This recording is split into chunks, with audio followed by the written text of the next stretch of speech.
യേശുവേ നന്ദി, യേശുവേ സ്തോത്രം, യേശുവേ ആരാധന. ഹല്ലേലൂയ. കൃപാസനം മരിയൻ ഉടമ്പടി ധ്യാനത്തിലേക്ക് നമ്മൾ ഭക്തിപൂർവ്വം പ്രവേശിക്കുകയാണ്. ഈശോയോട് നമുക്ക് ഹൃദയത്തിൽ നന്ദി പറയാം. ദൈവപിതാവിനാൽ ആകർഷിക്കപ്പെട്ടിട്ട് പരിശുദ്ധ ദൈവമാതാവ് ജീവനോടെ പ്രത്യക്ഷപ്പെട്ട ഈ ആലയത്തിൽ ഈ സമയം നമ്മളെ ഒരുമിച്ച് കൂട്ടിയ ദൈവപിതാവിൻ്റെ സ്നേഹത്തിന് നമുക്ക് ഹൃദയത്തിൽ നന്ദി പറയാം. 2004 ഡിസംബർ 7-ാം തീയതി ഉച്ചകഴിഞ്ഞ് 2:30 ഇതുപോലൊരു ആരാധന മധ്യയാണ് ദൈവമാതാവ് സമയഘടികാരം നെഞ്ചിൽ ചാർത്തി ഈ അൾത്താരയിൽ പ്രത്യക്ഷയായിക്കൊണ്ട് ദുരന്തം ഉണ്ടാകുവാൻ പോകുന്നു, പ്രാർത്ഥിക്കണമെന്ന വലിയ ദൈവിക സന്ദേശം കൈമാറിയത്. ജീവിതത്തിൻ്റെ വിവിധ ദുരന്ത മുഖങ്ങളിലായിരുന്നു കൊണ്ടാണ് നമ്മളും പരിശുദ്ധ അമ്മ ജീവനോടെ പ്രത്യക്ഷപ്പെട്ട ഈ ആലയത്തിൽ വന്ന് മരിയൻ ഉടമ്പടിയെടുത്ത് പ്രാർത്ഥിച്ചുകൊണ്ട് ദുരന്ത മുഖങ്ങളെ അതിജീവിക്കുവാൻ, ദൈവകരുണ നമ്മുടെ ജീവിതത്തിൽ സ്വന്തമാക്കുവാൻ ആഗ്രഹത്തോടെ പ്രാർത്ഥിച്ച് ഉടമ്പടി നിബന്ധനകൾ പാലിച്ച് മുന്നേറുന്നത്. ഈ ധ്യാനം നയിക്കുവാൻ പോകുന്ന കൃപാസനത്തിൻ്റെ സ്ഥാപക ഡയറക്ടറായ ബഹുമാനപ്പെട്ട VP ജോസഫ് അച്ഛനെ ദൈവപിതാവിൻ്റെ കരങ്ങളിൽ സമർപ്പിച്ച് നമുക്കൊരു നിമിഷം മൗനമായിട്ട് പ്രാർത്ഥിക്കാം. അച്ഛൻ്റെ ആരോഗ്യത്തെ പ്രത്യേകമായിട്ട് സമർപ്പിച്ച് പ്രാർത്ഥിക്കാം. ഏറ്റെടുത്തിരിക്കുന്ന എല്ലാ ശുശ്രൂഷ മേഖലകളെയും പ്രത്യേകമായിട്ട് അൾത്താരയിൽ സമർപ്പിച്ച് പ്രാർത്ഥിക്കാം. ഈശോയെ വരാൻ പോകുന്ന ആരാധന മണിക്കൂറിനെ പ്രത്യേകമായിട്ട് സമർപ്പിച്ച് പ്രാർത്ഥിക്കുന്നു. ഈശോയെ ആരാധനയിലൂടെ നീളം അച്ഛനിലൂടെ നീ തന്നെ ഞങ്ങളോട് സംസാരിക്കണമേ എന്ന് പ്രാർത്ഥിക്കുന്നു. വചനം നൽകണമേ എന്ന് പ്രാർത്ഥിക്കുന്നു. കൃപാസനത്തിൻ്റെ എല്ലാ ശുശ്രൂഷ മേഖലകളെയും നിർമ്മാണ പ്രവർത്തനങ്ങളെയും ഞങ്ങൾ ഒരു നിമിഷം സമർപ്പിച്ച് പ്രാർത്ഥിക്കുന്നു. ഈശോയെ എല്ലാവരിലേക്കും ദൈവിക കൃപ സമൃദ്ധമായി വർഷിക്കുവാൻ ഈ ആരാധനയിലൂടെ കരുണയാകണമേ എന്ന് പ്രാർത്ഥിച്ചുകൊണ്ട് ദിവ്യകാരുണ്യനാഥനെ വരവേറ്റുകൊണ്ട്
പരിശുദ്ധ പരമദിവ്യകാരുണ്യത്തിന് നേരവും ആരാധനയും സ്തുതിയും പുകഴ്ചയും ഉണ്ടായിരിക്കട്ടെ. പരിശുദ്ധ പരമദിവ്യകാരുണ്യത്തിന് നേരവും ആരാധനയും സ്തുതിയും പുകഴ്ചയും ഉണ്ടായിരിക്കട്ടെ. കൈകള് കാതുകളിൽ വെച്ചുകൊണ്ട് അച്ഛനോട് ചേർന്ന് പ്രാർത്ഥിക്കുക. കർത്താവായ ദൈവമേ, കർത്താവായ ദൈവമേ, എഫ്ഫാത്താ, എഫ്ഫാത്താ, തുറക്കപ്പെടട്ടെ എന്ന കൽപ്പനയാൽ ചെകിടന്റെ കാത് തുറന്നവനെ അങ്ങയുടെ വിശുദ്ധ വചനം കേൾക്കുവാനും ഗ്രഹിക്കുവാനും എന്റെ ആത്മാവിന്റെ ചെവികളെ നീ തുറക്കണമേ. അമ്മേ പരിശുദ്ധമ്മേ, അമ്മയുടെ പ്രത്യക്ഷീകരണത്തിന്റെ സ്വർഗീയ രഹസ്യങ്ങളുടെ സാക്ഷികളാകാൻ ഞങ്ങൾ എടുത്തിരിക്കുന്ന ഉടമ്പടി ജീവിതത്തെ വിശ്വസ്തത പാലിക്കുവാൻ, ഉടമ്പടി ജീവിതത്തോട് വിശ്വസ്തത പാലിക്കുവാൻ ദൈവത്തിന് കൂടെ പ്രവർത്തിക്കാൻ പറ്റിയ ഒരു ഉടമ്പടി പങ്കാളിയായി എന്നെ മാറ്റുന്നതിനെ ഓർത്ത് സ്തുതിക്കുന്നു.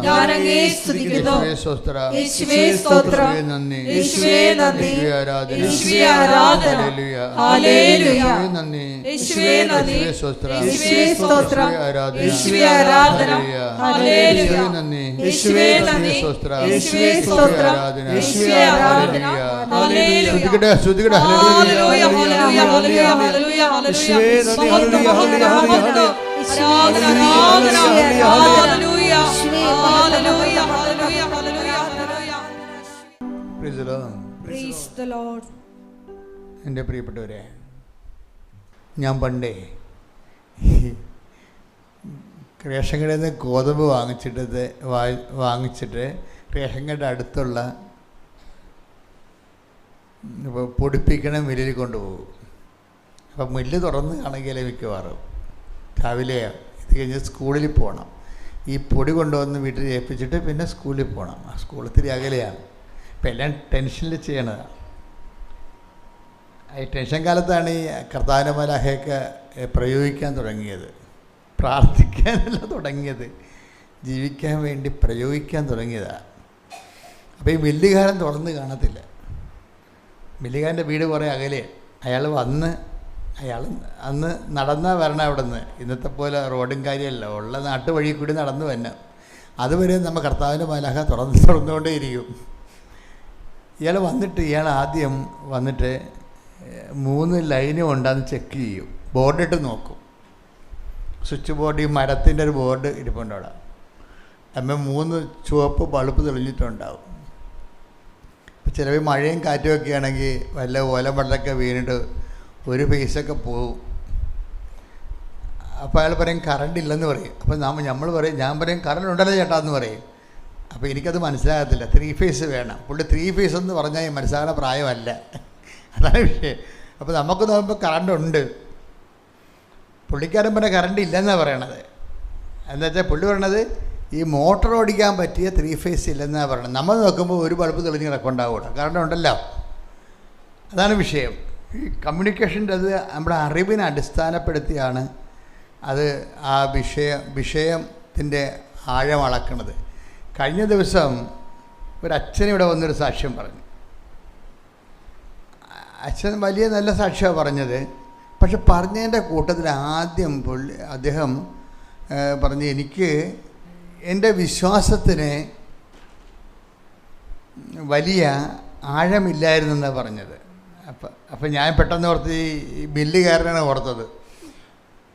മില്ലുകാരൻ പറഞ്ഞ പോലെയാണ് പറഞ്ഞത്, കറണ്ട് ഇല്ലെന്നാണ് പറഞ്ഞത്. അച്ഛൻ വിശ്വാസത്തിന് ആഴമില്ലെന്ന് പറഞ്ഞു കഴിഞ്ഞാൽ വിശ്വാസം ഇല്ലെന്നല്ല എൻ്റെ അർത്ഥം. എന്താണ്? അച്ഛന്മാരൊക്കെ ഉദ്ദേശിക്കുന്ന ഒരു വിശ്വാസമുണ്ട്, പ്രവർത്തകരുടെ വിശ്വാസമാണത്. പ്രവർത്തകരുടെ വിശ്വാസം എന്ന് വെച്ച് കഴിഞ്ഞാൽ കർത്താവ് നമുക്കറിയാലേ, ഉടമ്പടിയിൽ നിങ്ങൾക്ക് ഈ ഉടമ്പടിയിൽ വിശ്വാസം, പ്രാരംഭക്കാർക്ക് വിശ്വാസം ഉണ്ടാകും, ഇല്ലെന്നൊന്നും പറയത്തില്ല. വിശ്വാസം ഇല്ലാത്ത കാശ് കടം മേടിച്ച ആൾക്കാർ വരുമോ ഇവിടെ? വിശ്വാസം ഇല്ലാഞ്ഞാണ് വരണത്. വിശ്വാസമുണ്ട്. പക്ഷേ വിശ്വാസത്തിൽ തന്നെ അച്ഛൻ എപ്പോഴും പറയുന്ന വാക്കാണ് സിംഗിൾ ഫേസ് ഉണ്ട്, ത്രിപിൾ ഫേസ് ഉണ്ട്. ത്രിപിൾ ഫേസ് പറഞ്ഞാൽ അപ്പോസ്തലന്മാരുടെ ഭാഷ. കർത്താവിൻ്റെ കൂടെ ജീവിച്ച് കഴിഞ്ഞതിന് ശേഷം അപ്പോസ്തലന്മാർ കണ്ടെത്തിയൊരു വിശ്വാസമുണ്ട്. അത് വ്യത്യാസമുണ്ട്. അത് നിങ്ങൾ തിരിച്ച് നമ്മളിങ്ങനെ 3 ഫേസിലേക്ക് പോകുമ്പോൾ ഈ വിശ്വാസത്തെ എപ്പോഴും ഞാൻ പറഞ്ഞുകൊണ്ടിരിക്കും. ഇത് ആർക്ക് ഞാൻ പറഞ്ഞിട്ട് ഞാനൊരു 1000 പ്രാവശ്യം പറഞ്ഞിട്ടുള്ളതാണ്. പക്ഷെ പറഞ്ഞ ചില കാര്യങ്ങൾ നമുക്ക് അടിത്തറ ഉള്ളത് കാരണം പിന്നെയും പറയും. എന്താ കാര്യം? പുതിയ പുതിയ ആൾക്കാർ ഉടമ്പടിയിലേക്ക് വന്നുകൊണ്ടിരിക്കുകയാണ്. അതാണ് വിഷയം. ഒരു ദിവസം 100-300 പേരൊക്കെ പുതിയ ആൾക്കാരാണ്. ആ പുതിയ ആൾക്കാരുള്ളത് കാരണം പഴയ ആൾക്കാർ ആരെങ്കിലും ഉണ്ടെങ്കിൽ ഇത് അച്ഛൻ പറഞ്ഞതാണല്ലോ എന്ന് പറയും. പറഞ്ഞിട്ട് കാര്യമില്ല. നിങ്ങളല്ല ഞാൻ ഉദ്ദേശിക്കുന്നത്. ഇന്ന് ഈ ആഴ്ചയിലും പുതുതായിട്ട് എൻറോൾ ചെയ്ത ആൾക്കാരുണ്ട് ഉടമ്പടിയിലേക്ക്. അവർ മനസ്സിലാക്കാൻ വേണ്ടി ഞാൻ പറയണത്, വിശ്വാസം കർത്താവിൻ്റെ കാലത്ത് വിശ്വാസത്തെ ഐഡൻറ്റിഫൈ ചെയ്തൊരു മാർഗമുണ്ട്. അപ്പോസ്തലന്മാരുടെ കാലത്ത് വിശ്വാസമുണ്ട്. കർത്താവിൻ്റെ കാലത്ത് വിശ്വാസത്തെക്കുറിച്ച് പറഞ്ഞതിനേക്കാളും വിശദീകരണങ്ങളുള്ളതാണ് അപ്പോസ്തലന്മാരുടെ വിശ്വാസം എന്ന് പറയുന്നത്. നമ്മുടെ വിശ്വാസ പ്രമാണം ചെല്ലുമ്പോൾ നമ്മൾ പറയണത് അപ്പോസ്റ്റൽസ് ക്രീഡ് എന്നാണ് പറയണത്, അല്ലാതെ ക്രിസ്ത്യൻ ക്രീഡ് എന്നല്ല പറയണത്. വിശ്വാസ പ്രമാണത്തിൽ എന്തെഴുതിയുടെ കുർബാന പുസ്തകം എഴുതിയിട്ടുണ്ട്, അപ്പോസ്തലന്മാരുടെ വിശ്വാസ പ്രമാണമെന്ന്. അപ്പോസ്തലന്മാർ വിശ്വസിച്ചത് അതാണല്ലോ സഭയുടെ വിശ്വാസം. ജ്ഞാനസ്നാനപ്പെടുത്തി കൊടുക്കാൻ നേരത്ത് കൈക്കുഞ്ഞിനെ ജ്ഞാനസ്നാനപ്പെടുത്തുമ്പോൾ വൈദികൻ തിരികത്തിച്ച് കൊടുക്കും. തിരികത്തിച്ച് കൊടുത്തത് എന്താണ്? ക്രിസ്തുവിൻ്റെ വിശ്വാസം നീ സ്വീകരിക്കുക. അപ്പം ഈ പ്രകാശത്തെ വിശ്വാസമായി കൈമാറുമ്പോൾ ആ വിശ്വാസം എന്ന് പറയുന്നത് അപ്പോസ്തലന്മാരുടെ വിശ്വാസമാണ്. ഈ വിശ്വാസത്തിലാണ് നിൻ്റെ കുഞ്ഞ് ജ്ഞാനസ്നാനം സ്വീകരിക്കാൻ പോകുന്നത്. നീ പിശാചിനെ ഉപേക്ഷിക്കുന്നുവെന്ന് മാതാപിതാക്കന്മാരോട് ചോദിക്കും. അപ്പോൾ മാതാപിതാക്കന്മാർ ഉപേക്ഷിക്കുന്നുവെന്ന് മറുപടി പറയും. അപ്പോഴാണ് നമ്മൾ കുഞ്ഞിനെ വിശ്വാസത്തിലേക്ക് സഭ വിശ്വാസം കൈമാറി കൊടുക്കുന്നത്. കുഞ്ഞാണെങ്കിൽ കുഞ്ഞിന് വേണ്ടി മാതാപിതാക്കന്മാരാണ് ആ വിശ്വാസം ഏറ്റു പറയണത്. കഴിഞ്ഞ ദിവസങ്ങളിൽ എനിക്ക് ഭയങ്കര സങ്കടകരമായ ഒരവസ്ഥ ഉണ്ടായി. ഞാനൊരു വീട്ടിൽ താമസിക്കുകയായിരുന്നു വിദേശത്ത് ജോലിക്ക് പോയപ്പോൾ. അപ്പോൾ ആ മാതാപിതാക്കന്മാർ വന്ന് എന്നോട് പറഞ്ഞ്, അച്ഛാ എൻ്റെ മകൾ എന്നോട് ചോദിക്കുകയാണ്, ഞാൻ പറഞ്ഞ എന്നെ ജ്ഞാനസ്നാനപ്പെടുത്താമെന്ന്. മനസ്സിലായില്ലേ? നമ്മുടെ മക്കളൊക്കെ ശരിക്കും വളർന്നിരിക്കുകയാണ്. എന്തിനാണ് വളർന്നതെന്ന് അറിയത്തില്ല. അവളെന്തോ ഇടക്കോട്ടിൽ ചെന്ന് പെട്ടിട്ടുണ്ട്. അതാണിപ്പോൾ വിശ്വാസം ചോദ്യം ചെയ്യണത്. ഈ നീലക്കുറുക്കന്മാരുടെ എണ്ണം കൂടുതലാണല്ലേ. കുറേ കാലത്തേക്ക് 10-16 വയസ്സാകുമ്പോഴൊക്കെ വിശ്വസിച്ചും പ്രാർത്ഥിച്ചും ഇവിടെ വന്ന് തലയിലൊക്കെ തുണിയിട്ടും ഭക്തിയോടെയൊക്കെ നിന്നിട്ട് ഇവളുടെ കണ്ണിൻ്റെ ദുരാശ പെരുക്കണ സമയത്ത് ഇവളെവിടെയെങ്കിലും പോയി വിശ്വാസത്തിൻ്റെ അപകടത്തിൽ പോയി ചാടും. വിശ്വാസം ഇല്ലാത്തവനോ നമ്മുടെ എതിരെ വിശ്വാസമുള്ളവനുമായിട്ട് കമ്പനി അടിക്കും. അതിനുശേഷം കർത്താവിന് തിരിച്ച് പണി കൊടുക്കാൻ നോക്കും. എന്താ കാര്യം? അത് പാപത്തിനകപ്പെട്ടവന് വെളിവുകേടിൻ്റെ പരമാവധി പറയും. ഞാൻ മാതാപിതാക്കന്മാർ പറയും, നിങ്ങൾ മിണ്ടരുത്, നിങ്ങൾ അവരോടല്ല പൊരുതണത്, അവൾ പ്രവർത്തിക്കുന്ന തിന്മയുടെ ശക്തിയോടാണ് പൊരുതണത്. അതുകൊണ്ട് നിങ്ങളെന്ത് ചെയ്യണം? നിങ്ങൾ സത്യം കൊണ്ട് അരമുറുക്കണം. Take the word of God 6:10 Ephesians. ശ്രുതികട്ടെ ഹല്ലേലൂയ ഹല്ലേലൂയ ഹല്ലേലൂയ ഹല്ലേലൂയ. യേശുവേ നന്ദി. Hallelujah hallelujah hallelujah. യേശുവേ ആരാധന ആരാധന ആരാധന മഹത്വം ആരാധന. എഫേസോസ് 6:10. അവസാനമായി കർത്താവിലും അവിടുത്തെ ശക്തിയുടെ പ്രാഭവത്തിലും കരുത്തുള്ളവരാകുവിൻ. സാത്താന്റെ കുടിലതന്ത്രങ്ങളെ എതിർത്തു നിൽക്കാൻ ദൈവത്തിന്റെ എല്ലാ ആയുധങ്ങളും ധരിക്കുവിൻ. എന്തെന്നാൽ നമ്മൾ മാംസത്തിനും രക്തത്തിനും എതിരായിട്ടല്ല. മനസ്സിലായില്ലേ? നിന്നോട് വിശ്വാസത്തെ എതിർത്ത് സംസാരിക്കുന്ന നിന്റെ മകളെന്ന് പറയുന്ന മാംസത്തിനും പിന്നെന്താണ് രക്തത്തിനും എതിരായിട്ടല്ല. അപ്പൊ അവളിലൂടെ സംസാരിക്കുന്ന ആരാണെന്ന് ചോദിക്കേ? പ്രഭുത്വങ്ങൾക്കും ആധിപത്യങ്ങൾക്കും ഈ അന്ധകാര ലോകത്തിന്റെ അധിപന്മാർക്കും പൈശാചികൾക്കെതിരായിട്ടാണ് സ്വർഗീയ ഇടങ്ങളിൽ വർത്തിക്കുന്ന തിന്മയുടെ ദുരാത്മാക്കൾക്കും എതിരായിട്ടാണ്. തിന്മയുടെ ദുരാത്മാവെന്ന് ഈ മകളോ മകനോ വിശ്വാസത്തിനെതിരെ സംസാരിക്കുമ്പോൾ നീ ഉടനെ ഐഡൻറ്റിഫൈ ചെയ്യണം. എന്താണ് സംഭവം? ഇത് എൻ്റെ മകളും മകനൊന്നുമല്ല, ഇവൻ എവിടെയോ പോയി അന്ധകാര ശക്തിയുടെ ആധിപത്യത്തിന് അടിപ്പെട്ടിട്ടുണ്ട്. ഇവളോട് ഇനി യുദ്ധം ചെയ്യേണ്ടത് ഈ മാർഗ്ഗം ഉപയോഗിച്ചുകൊണ്ടാണ്. മനസ്സിലായില്ലേ? അല്ല, അവളോട് അങ്ങനെയല്ല മകളെ ഇങ്ങനെയാണെന്ന് പറഞ്ഞിട്ട് നീ കരഞ്ഞിട്ട് കണ്ണീരട്ടൊക്കെ ഇട്ടാണ് ചില തള്ളന്മാർ കൈകാര്യം ചെയ്യേണ്ടത്. ഒരിക്കലും ഈ പണ്ടാരങ്ങളുടെ മുമ്പിൽ നിങ്ങൾ കരയരുത്. മറിച്ച് കരയണമെന്ന് പറയുമ്പോൾ അത് വെറും മാനുഷികമാണ്. നിങ്ങൾ ഉപയോഗിക്കുന്ന വാള് വെറും ഐസ് കൊണ്ടുണ്ടാക്കിയതാണ്. അതുകൊണ്ട് വെട്ടിയാൽ ഒടിഞ്ഞു പോകും. അതുകൊണ്ട് ഇതുപോലുള്ള ആൾക്കാരുടെ മുമ്പിൽ നിങ്ങൾ കരയരുത്. എന്ത് ചെയ്യണമെന്ന് കർത്താവ് പറഞ്ഞിട്ടുണ്ട്. എടുത്തേ എഫേസ്യസ് 6:13 മുതലുള്ള തിരുവചനങ്ങൾ. എഫേസ്യസ് 6:13. അതിനാൽ ദൈവത്തിന്റെ എല്ലാ ആയുധങ്ങളും കൈയടിക്കട്ടെ, ശ്രദ്ധിക്കട്ടെ. ഹല്ലേലൂയ ഹല്ലേലൂയ ഹല്ലേലൂയ ഹല്ലേലൂയ യേശുവേ നന്ദി. Hallelujah hallelujah hallelujah. മഹത്വം മഹത്വം. ദൈവത്തിന്റെ എല്ലാ ആയുധങ്ങളും ധരിക്കുവിൻ. തിന്മയുടെ ദിനത്തിൽ ചെറുത്തു നിൽക്കാൻ. ഒന്ന് പറഞ്ഞേ, സ്വർജ്ജപ്പെടുന്നേ. തിന്മയുടെ ദിനത്തിൽ ചെറുത്തു നിൽക്കുവാൻ. തിന്മയുടെ ദിനങ്ങളല്ല പറഞ്ഞത്, അതന്നെ. അപ്പൊ തിന്മയുടെ ദിനത്തിൽ എന്ത് ചെയ്യണം? ചെറുത്തു നിൽക്കാൻ. അപ്പൊ ഇവിടെ എന്താ വേണ്ടത്? ഇനി അവനും പോയി കെട്ടുക, അലത്തി മറിയുക, നിങ്ങളെ കൊണ്ടുവന്ന് എനിക്ക് 18 വയസ്സായെന്ന് കാർഡ് കാണിക്കുകയൊക്കെ ചെയ്യും. തിന്മയുടെ ദിനങ്ങളാണ് വരണത്. പിന്നെ നിങ്ങൾ കുറച്ച് കഴിയുമ്പോൾ നമ്മുടെ മകളല്ലേ, അവൾ 2 മാസം പ്രഗ്നൻ്റ് ആണെന്ന് പറഞ്ഞിട്ട് കാര്യമുണ്ട. തിന്മയുടെ ദിനത്തിൽ എന്താ ചെയ്യേണ്ടത്? തിന്മയുടെ സന്തതി ജനിപ്പിക്കാൻ പോവുകയാണ് ആ സംഭവം. തിന്മയുടെ ദിനത്തിൽ എന്ത് ചെയ്യണം? നിങ്ങൾ തിന്മയുടെ ദിനത്തെ ചെറുത്ത് നിൽക്കണം. വായിച്ചേ. എല്ലാ കർത്തവ്യങ്ങളും നിറവേറ്റിക്കൊണ്ട് നിങ്ങളുടേതായിട്ടുള്ള കർത്തവ്യങ്ങൾ നിങ്ങൾ നിറവേറ്റണം. അത് മാനുഷികമായോ ആത്മീയമാകാം. പക്ഷേ എപ്പോഴും നമ്മുടെ വിശ്വാസം അവിടെയാണ് വിഷയം. അടുത്ത വായിച്ചോ. നിറവേറ്റിക്കൊണ്ട് പിടിച്ചു നിൽക്കാനും അങ്ങനെ നിങ്ങൾക്ക് സാധിക്കും. അതായത് അത് അപ്പോഴും വിശ്വാസത്തെ പിടിച്ചു നിൽക്കണമെന്നാണ്. പിടിവിട്ട് കളയരുത്. ഇവരിങ്ങനെ ഓരോരോ ഡയലോഗുകൾ പറഞ്ഞുകൊണ്ട് വിദ്യാഭ്യാസം കുറവുള്ള അമ്മമാരുടെ മേത്ത് മേക്കിട്ട് കയറിക്കൊണ്ട് നിങ്ങളുടെ വിശ്വാസം പിടിവിട്ട് കളയും. അപ്പം നിങ്ങളെന്ത് ചെയ്യണം? നിങ്ങളതിൽ ഉറച്ചു നിൽക്കണം. എങ്ങനെയാണ് ഉറച്ചു നിൽക്കുന്നത്? ദൈവത്തോടുള്ള എല്ലാ കർത്തവ്യങ്ങളും. അല്ല, അവിടെ പ്രസവം എടുക്കാനല്ല പറയണത്. ദൈവത്തോടുള്ള നിങ്ങളുടെ വിശ്വാസം. മക്കൾക്ക് നിങ്ങളോട് നിങ്ങളുടെ കുഞ്ഞുങ്ങളെ ന്യാസാനപ്പെടുത്തിയപ്പോൾ നിങ്ങളോടാണ് ചോദിച്ചത് സഭ. എന്താണ്? നിങ്ങൾ വിശ്വസിക്കുന്നുവോ? നിങ്ങളുടെ വിശ്വാസം. അപ്പോൾ അവർ പറയും, ഞങ്ങൾ പറഞ്ഞില്ലല്ലോ ഞങ്ങൾക്ക് വിശ്വാസം തരാൻ, ഞങ്ങൾ പറഞ്ഞില്ലല്ലോ ഞങ്ങളെ ന്യാസാനപ്പെടുത്താൻ ചോദിക്കുമ്പോൾ, നിങ്ങൾ പറഞ്ഞിട്ടാണോ നീ കരപ്പം വന്ന് കിടന്നപ്പോൾ നിന്നെ ചികിത്സിച്ചത്? ഉറപ്പല്ലേ അത്? നീ ആശുപത്രി കിടന്ന് ചാകാൻ പോയപ്പോൾ നിന്നോട് ചോദിച്ചിട്ടാണ് നിനക്ക് ഇഞ്ചക്ഷൻ എടുത്തത്? ആർക്കാ ചോദിക്കാൻ പറ്റാത്ത ഇത്? ചോദിക്കണം അത് നിന്നോട്. നിൻ്റെ 10ാം ക്ലാസ് വരെയുള്ള നിനക്ക് 15 വയസ്സുള്ള ഒരു കാര്യവും നിന്നെ പഠിപ്പിച്ചതും നിന്നെ ഇന്ന സ്കൂളിലാക്കിയതും നിന്നെ പഠിപ്പിച്ചതും നിനക്ക് ഭക്ഷണം തന്നതും നിനക്ക് നീ ചാകാൻ പോയപ്പോൾ നിനക്ക് മരുന്ന് വാങ്ങിച്ചു തന്നതും നിന്നോട് ചോദിച്ചിട്ടല്ല. അത് ഞങ്ങൾക്ക് ദൈവം നൽകിയ ഉത്തരവാദിത്വം നിറവേറ്റിയതാണ്.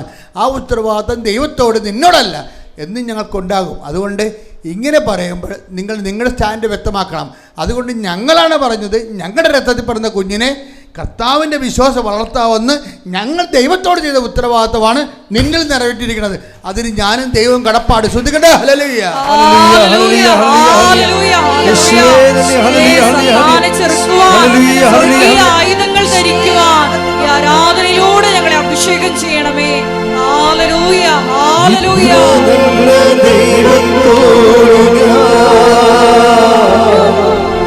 എന്തു ചെയ്തു നന്ദി ചൊല്ലിടും എന്റെ കൊച്ചു ജീവിതത്തെ ഞാൻ നിന്നെ കാഴ്ചയില്ല. ഇത്ര നല്ല ദൈവത്തോട് ഞാൻ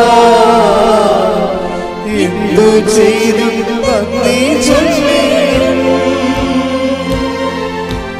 എന്റെ കൊച്ചു ജീവിതത്തെ. സന്തോഷത്തോടെ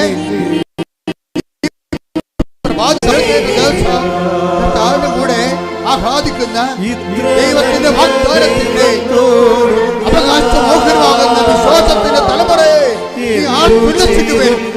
ഹല്ലേലൂയ. എന്റെ കൊച്ചു ജീവിതത്തെ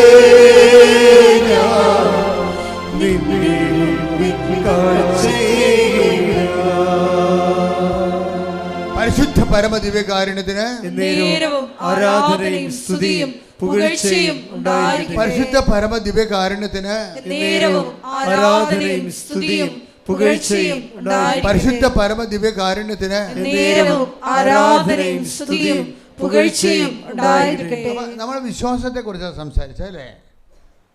നമ്മളല്ല, നമ്മളുടെ കൂടെ കർത്താവാണ് സംസാരിച്ചുകൊണ്ടിരിക്കുന്നത്. അത് നിങ്ങളെപ്പോഴും ഓർക്കണം. ഉടമ്പടി ധ്യാനം ലോകത്തിന് പുതിയ ഒരു ആധ്യാത്മിക അധ്യായമാണ് കർത്താവ് എഴുതി ചേർത്തിരിക്കുന്നത്. ഈ ആധ്യാത്മിക അധ്യായത്തിലൂടെ വിശ്വാസികൾ മാത്രമല്ല വിശ്വാസികൾ ആഴപ്പെടുകയും അവിശ്വാസികൾ വിശ്വാസം സ്വീകരിക്കുകയും ചെയ്യുന്ന വലിയ സുന്ദരമായ ഒരു സ്വർഗീയ സ്വപ്നം സാക്ഷാത്കരിക്കുകയാണ്. ശ്രുതികട്ടെ ഹല്ലേലൂയ. ഹല്ലേലൂയ ഹല്ലേലൂയ ഹല്ലേലൂയ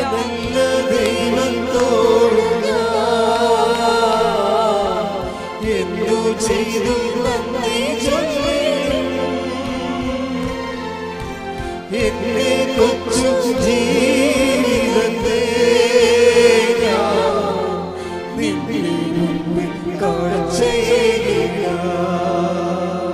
പരിശുദ്ധ പരമദിവ്യകാരുണ്യത്തിന് നേരവും ആരാധനയും സ്തുതിയും പുകഴ്ചയും ഉണ്ടായിരിക്കട്ടെ.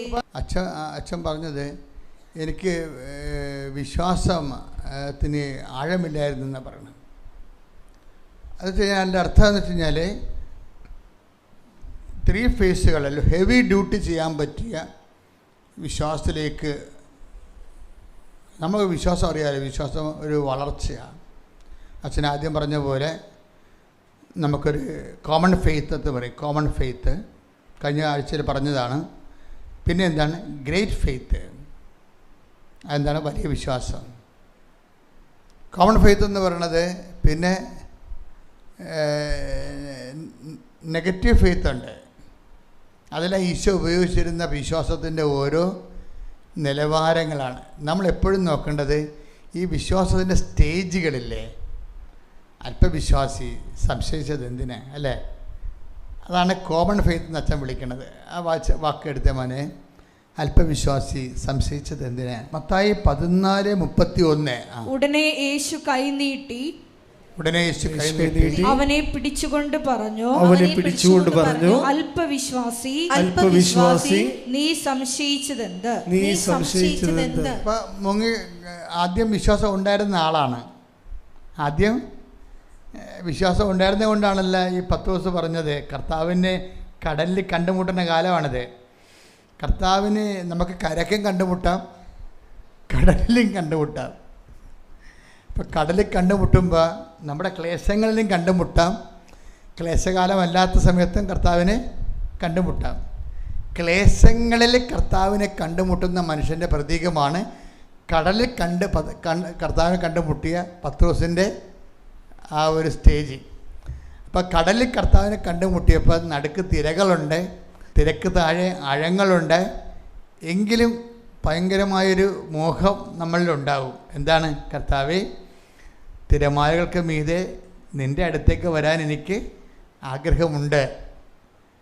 എല്ലാവർക്കും തോന്നിയില്ലല്ലോ അത്. എൻ്റെ വിശ്വാസം ആഴപ്പെടണമെന്ന് എല്ലാവർക്കും തോന്നിയില്ല. അവിടെ യോഹന്നാനുണ്ട്, അന്ത്രയോസൊക്കെ ഉണ്ട്, കുറേ കക്ഷികളുണ്ട്. പക്ഷേ ഈ ഒരു പരീക്ഷണത്തിന് മുതിർന്നത് ആരാണ്? പത്രോസാണ്. ഈ പത്രോസിൻ്റെ ഒരു വിശ്വാസത്തിൻ്റെ ഈ പരീക്ഷണത്തിലുള്ള ഒരു എന്താണ് ഒരു ത്രൈവ് ആന്തരികമായ ഒരു ത്വര നമ്മൾ എപ്പോഴും സൂക്ഷിക്കണം. കർത്താവിനെ കാണുമ്പോൾ അത് കർത്താവല്ലേ, കർത്താവിനതൊക്കെ സാധിക്കും എന്നല്ലേ ആൾക്കാർ പറയണത്. ഞാൻ കർത്താവിലല്ല, അങ്ങനെയല്ല പറയേണ്ടത്.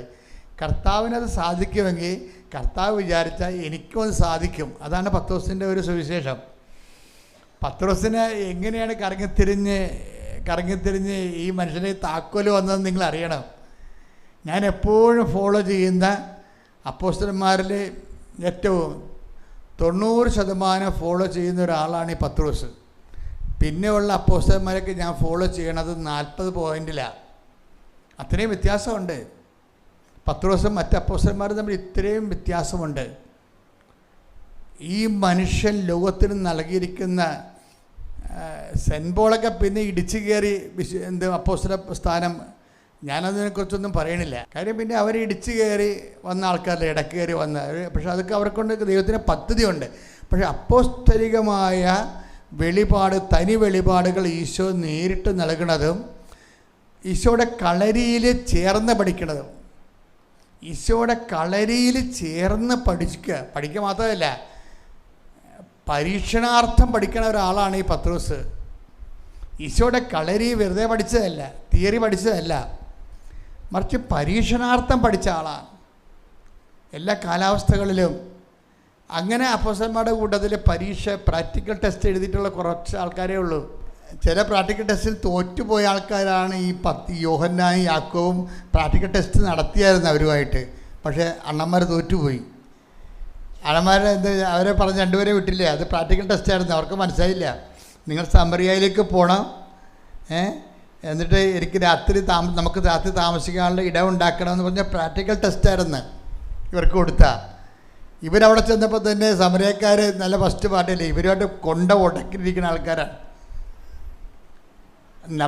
നബൂഖദ്നേസറിൻ്റെ കാലത്ത് ഇവിടുന്ന് കുറേ ആൾക്കാരെ പിടിച്ചുകൊണ്ട് പോയി, യഹൂദന്മാരെ, വക്കീലന്മാരെ, എഞ്ചിനീയർമാരെ, ഡോക്ടർമാരൊക്കെ പിടിച്ചുകൊണ്ട് പോയി യുദ്ധത്തിൽ.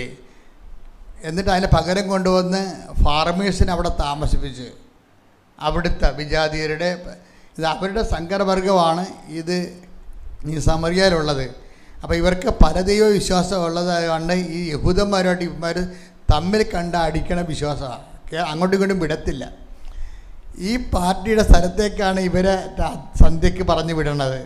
നിങ്ങൾ പോയി എനിക്ക് ഇവരുടെ ഈ ശത്രുപാളയത്തിൽ രാത്രിത്തെ ഉറക്കത്തിനുള്ള ക്രമീകരണം നമുക്ക് ചെയ്യണമെന്ന്. അത് പ്രാക്ടിക്കൽ ടെസ്റ്റാണ്. ശത്രുവിൻ്റെ അടുത്തേക്ക് നമ്മൾ പറഞ്ഞു വിടുകയാണത്. അപ്പോൾ അവരെ ചെന്നപ്പോൾ തന്നെ ഇവർ പാട്ടും പാടി മധ്യസ്ഥ പ്രാർത്ഥനയൊന്നും ഇല്ലാതെ പ്രാർത്ഥിക്കാതെ അവരെ കൊണ്ട് ആ സമരക്കാർക്ക് വേണ്ടി പ്രാർത്ഥിച്ചാൽ മതിയായിരുന്നു. നമ്മൾ പോണത് മോശം സ്ഥലത്തേക്കാണ്, നമ്മളൊന്ന് വിശുദ്ധീകരിച്ച് പ്രാർത്ഥിച്ച് ഒരുങ്ങണം എന്നൊക്കെ പറഞ്ഞ് ഇവരൊന്ന് കൈ നീട്ടി പ്രാർത്ഥിച്ചിരുത്. ഇവർ പാട്ടും പാടി കഥയും പറഞ്ഞ് പോയതാണ് കുഴപ്പമായത്. നിങ്ങൾ ഒരു ശത്രുവിൻ്റെ അടുത്ത് നിങ്ങൾക്ക് പരിചയമില്ലാത്ത സ്ഥലത്ത് പോകുമ്പോൾ നിങ്ങൾ സ്വയം ആരും പ്രാർത്ഥിക്കാനില്ലെങ്കിൽ നിങ്ങൾ ജപമാല എടുത്ത് പ്രാർത്ഥിച്ചിട്ട് വേണം പോകാൻ. ഒരു പ്രശ്നവുമില്ല, നല്ല സ്വച്ഛവും സമാധാനമായ അന്തരീക്ഷമാണ് എൻ്റെ ജീവിതത്തിലെങ്കിലും. ഞാൻ ഒരു ദിവസം വരുമ്പോൾ ചില സമയത്ത് പ്രക്ഷുബ്ധമാണ്, പല സ്ഥലങ്ങളിൽ പല വിഷയങ്ങളും നിങ്ങളുമായിട്ടുള്ള ഇൻട്രാക്ഷനും പുറത്തുള്ള എൻ്റെ ജോലിയും കൂടി ഞാൻ ഭയങ്കര ഫെഡപ്പാവും. അപ്പം നല്ല കോളിളക്കമുള്ള ദിവസങ്ങളുണ്ടാകും. അന്ന് ഞാൻ പ്രാർത്ഥിക്കുന്നത് പോലെ തന്നെ വളരെ സമാധാന അന്തരീക്ഷത്തിൽ ഞാൻ എഴുന്നേറ്റ് വരും. അന്നൊരു പ്രശ്നവുമില്ല, ശാന്തമാണ്. എങ്കിലും ഞാൻ ഈ പോകുന്ന അത് ഞാൻ എന്നിൽ നിന്ന് പഠിച്ചിട്ടാണ് നിങ്ങൾക്ക് തരണത്. നിങ്ങൾ പോകുന്ന റൂട്ടുകൾ ഞാൻ രാവിലെ പ്രാർത്ഥിക്കണില്ലേ, നിങ്ങളുടെ രേഖകൾ ഞാൻ പ്രാർത്ഥിക്കുന്നുണ്ട് രാവിലെ, പ്രമാണങ്ങൾ, പിന്നെ ഭൂമി തരം മാറ്റണത്, അതിർത്തി തർക്കങ്ങൾ, ചിലപ്പോൾ ആൾ വരെ ചാകണതാണ് ഈ അതിർത്തി തർക്കം. ഇന്ന് വരെയുള്ള അതിർത്തി തർക്കം നോക്കിക്കഴിഞ്ഞാൽ പലരും വെടിവെച്ചും വെട്ടിയും കുത്തിച്ച് ചാകണ സ്ഥലമാണ് അതിർത്തി എന്ന് പറയണത്. അതിർത്തി പോകുമ്പോൾ തന്നെ നമ്മൾ ശരിക്കും ശ്രദ്ധിക്കണം. ഏത് സമയത്തും ദുരാത്മാവ് പ്രവർത്തിക്കാം. അതിർത്തിക്ക് തർക്കം ഉണ്ടാക്കുമ്പോൾ തന്നെ ഒരു പിടി മണ്ണ് കൂടുതൽ വേണമെന്ന് ആഗ്രഹിക്കുന്ന ദുരാത്മാവായിരിക്കും അപ്പുറത്ത് നിൽക്കണത്. അത് നിങ്ങളുടെ ചാച്ചൻ്റെ അനിയനാണെന്ന് പറഞ്ഞൊരു കാര്യമില്ല, അവൻ ദുരാത്മാവാണ്. മനസ്സിലായില്ല? അത് മനസ്സിലാക്കണം നിങ്ങൾ. അല്ലാതെ നിങ്ങൾ ഓരോരുത്തർ വെള്ളം ചേർത്ത് കുടിക്കണ പോലെ അല്ല സംഭവം. മറിച്ച് ഇതിനെല്ലാം വിവേചിച്ച് മനസ്സിലാക്കണം.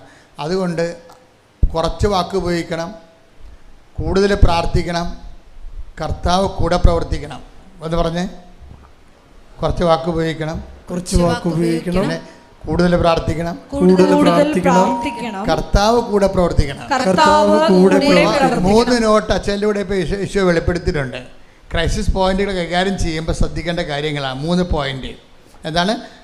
കുറച്ച് വാക്ക് ഉപയോഗിക്കണം, കൂടുതൽ പ്രാർത്ഥിക്കണം, കർത്താവ് കൂടെ പ്രവർത്തിക്കണം. ഈ ഉടമ്പടി എടുക്കണേ എന്തിനാണെന്ന് ചോദിച്ചാൽ ഒറ്റ വാക്കേ അതിന് മറുപടിയുള്ളൂ. എന്താണ് ഉടമ്പടി എടുക്കണേ എന്തിനാണ് എന്ന് ചോദിച്ചു കഴിഞ്ഞാൽ നമ്മളെന്ത് പറയും? കർത്താവ് കൂടെ പ്രവർത്തിക്കാൻ. അത്രേ ഉള്ളൂ. അതെവിടെ നിന്നുള്ളതാണ് ഉടമ്പടി? അത് എപ്പോഴും ഞാൻ പറയണതാണത്. നിങ്ങളത് പുതിയ ആൾക്കാർ ഓർത്തിരിക്കാൻ പറയണം. എന്തിനാണ് ഉടമ്പടി എടുക്കണമെന്ന് നിങ്ങളോട് ചോദിച്ചാൽ നിങ്ങൾ ഉടനെ പറയണം. എന്തിനാണ് പറയണത്? കർത്താവ്. നിങ്ങൾ ചാടിക്കയറി IELTS പാസ്സാകാനാണെന്ന് പറയരുത്. നിങ്ങൾ ചാടിക്കയറി വസ്തു വിൽക്കാനാണ്, ജപ്തി മാറാനാണെന്ന് പറയരുത്. അപ്പോൾ അതുകൊണ്ട് നിങ്ങളുടെ ഉടമ്പടിയുടെ എത്ര ദൈവം അനുഗ്രഹിച്ചാലും നിങ്ങൾ അനുഗ്രഹത്തെ ജപ്തി നടപടിയുമായിട്ട് കണക്ട് ചെയ്ത് സംസാരിക്കത്തുള്ളൂ. മനസ്സിലായില്ലേ? കർത്താവ് എത്ര കൊണ്ട് നിങ്ങൾ അനുഗ്രഹിച്ചാലും നിങ്ങളുടെ കയ്യിരിക്കണം. ഇപ്പോൾ നിങ്ങൾക്ക് ഇപ്പോൾ പെരുന്നാൾ വന്ന്, മുസ്ലിം സഹോദരങ്ങളുടെ പെരുന്നാൾ വന്ന്, അപ്പോൾ എന്തൊക്കെ കുറേ സൗജന്യ റേഷൻ കൊടുത്തെന്നാണ് പറയണത്. എന്തോ സൗജന്യം കൊടുത്തെന്നൊക്കെയാണ് ഞാൻ കേട്ടത്. പക്ഷേ എന്താ ഇപ്പോൾ നിങ്ങളുടെ 10 കിലോ അരി എന്ന് പറയാം, ഓണത്തിനൊക്കെ 10 കിലോ അരി സൗജന്യം ഉണ്ട്. അപ്പോൾ നിങ്ങൾ അറിഞ്ഞത് അവസാനമാണ്. റേഷൻ കട അടുത്തായതുകൊണ്ട് സൗജന്യത്തിന് 10 കിലോ അരി കഴിയുമ്പോൾ നിങ്ങൾ നോക്കുമ്പോൾ 2 കിലോ അരിയുടെ സഞ്ചിയെ നിങ്ങളുടെ കയ്യിലുള്ളു. അതെന്ത് ചെയ്യപ്പോൾ? മനസ്സിലായില്ലേ? 10 കിലോ അരി സൗജന്യമുണ്ട്. ഇന്ന് കൊണ്ട് തീരാൻ പോവുകയാണ്. നിങ്ങളവിടെ എത്തി, ഇനി വീട്ടിൽ പോകാനോ സഞ്ചി കിട്ടാനോ ഒരു പാത്രം കിട്ടാൻ മാർഗ്ഗമില്ല. നിങ്ങൾ ഇതിനെ തന്നേക്കാൻ പറഞ്ഞ് കൊടുത്താൽ 10 കിലോ ഉണ്ട്. പക്ഷേ നിങ്ങൾക്ക് കിട്ടണ എത്രയാണ്? 2 കിലോ. നീട്ടണ പാത്രം വെച്ചേ കിട്ടത്തുള്ളൂ. എത്ര അനുവദിച്ചാലും നമ്മുടെ കയ്യിൽ കിട്ടണത് നമ്മുടെ പാത്രം വെച്ചേ കിട്ടത്തുള്ളൂ. അത് എപ്പോഴും കൊണ്ട് ഇപ്പം നിങ്ങൾ ജപ്തി നടപടി എന്ന് പറഞ്ഞാൽ 20 പൗണ്ട് അല്ലെങ്കിൽ 20 ടൺ ഉടമ്പടി അനുഗ്രഹം ഉണ്ടെങ്കിൽ നിങ്ങളെ ജപ്തി നടപടിയുടെ ചിലപ്പോൾ 2 പൗണ്ടേ ഉണ്ടാകത്തുള്ളൂ. അത് നടന്നു കഴിഞ്ഞാൽ നിങ്ങൾ ആ 2 പൗണ്ട് ഇതിനെ പരിമിതപ്പെടുത്തുകയും. മനസ്സിലായല്ലേ? അതുകൊണ്ട് അച്ഛൻ നിങ്ങൾ പറഞ്ഞു തന്നിരിക്കുന്നത് ഒരിക്കൽ നിയോഗം വെച്ച് കർത്താവിനെ നീട്ടം അളക്കരുത്. നിങ്ങളുടെ നിയോഗം വെച്ചിട്ട് കർത്താവിനെ അളക്കരുത്. അതാണ് ഈ ആൾക്കാർ പറയണത്. നമ്മൾ അതിനേക്കാൾ ഇരട്ടി നമുക്ക് കിട്ടിയിട്ടുണ്ടാവും. അതിന് ഇരട്ടി കിട്ടിയ മാക്സിമം കിട്ടാവുന്ന എന്താണ്? കർത്താവ് കൂടെ പ്രവർത്തിക്കുന്നതാണ്. എന്തിനാണ് ഉടമ്പടി എടുക്കുന്നത് ചോദിക്കുമ്പോൾ എന്ത് പറയണം? എന്നെ ഇട്ടച്ചും പോയ ഭാര്യ തിരിച്ചു വരാനാണെന്ന് പറയരുത്. അതാണ് കുഴപ്പം.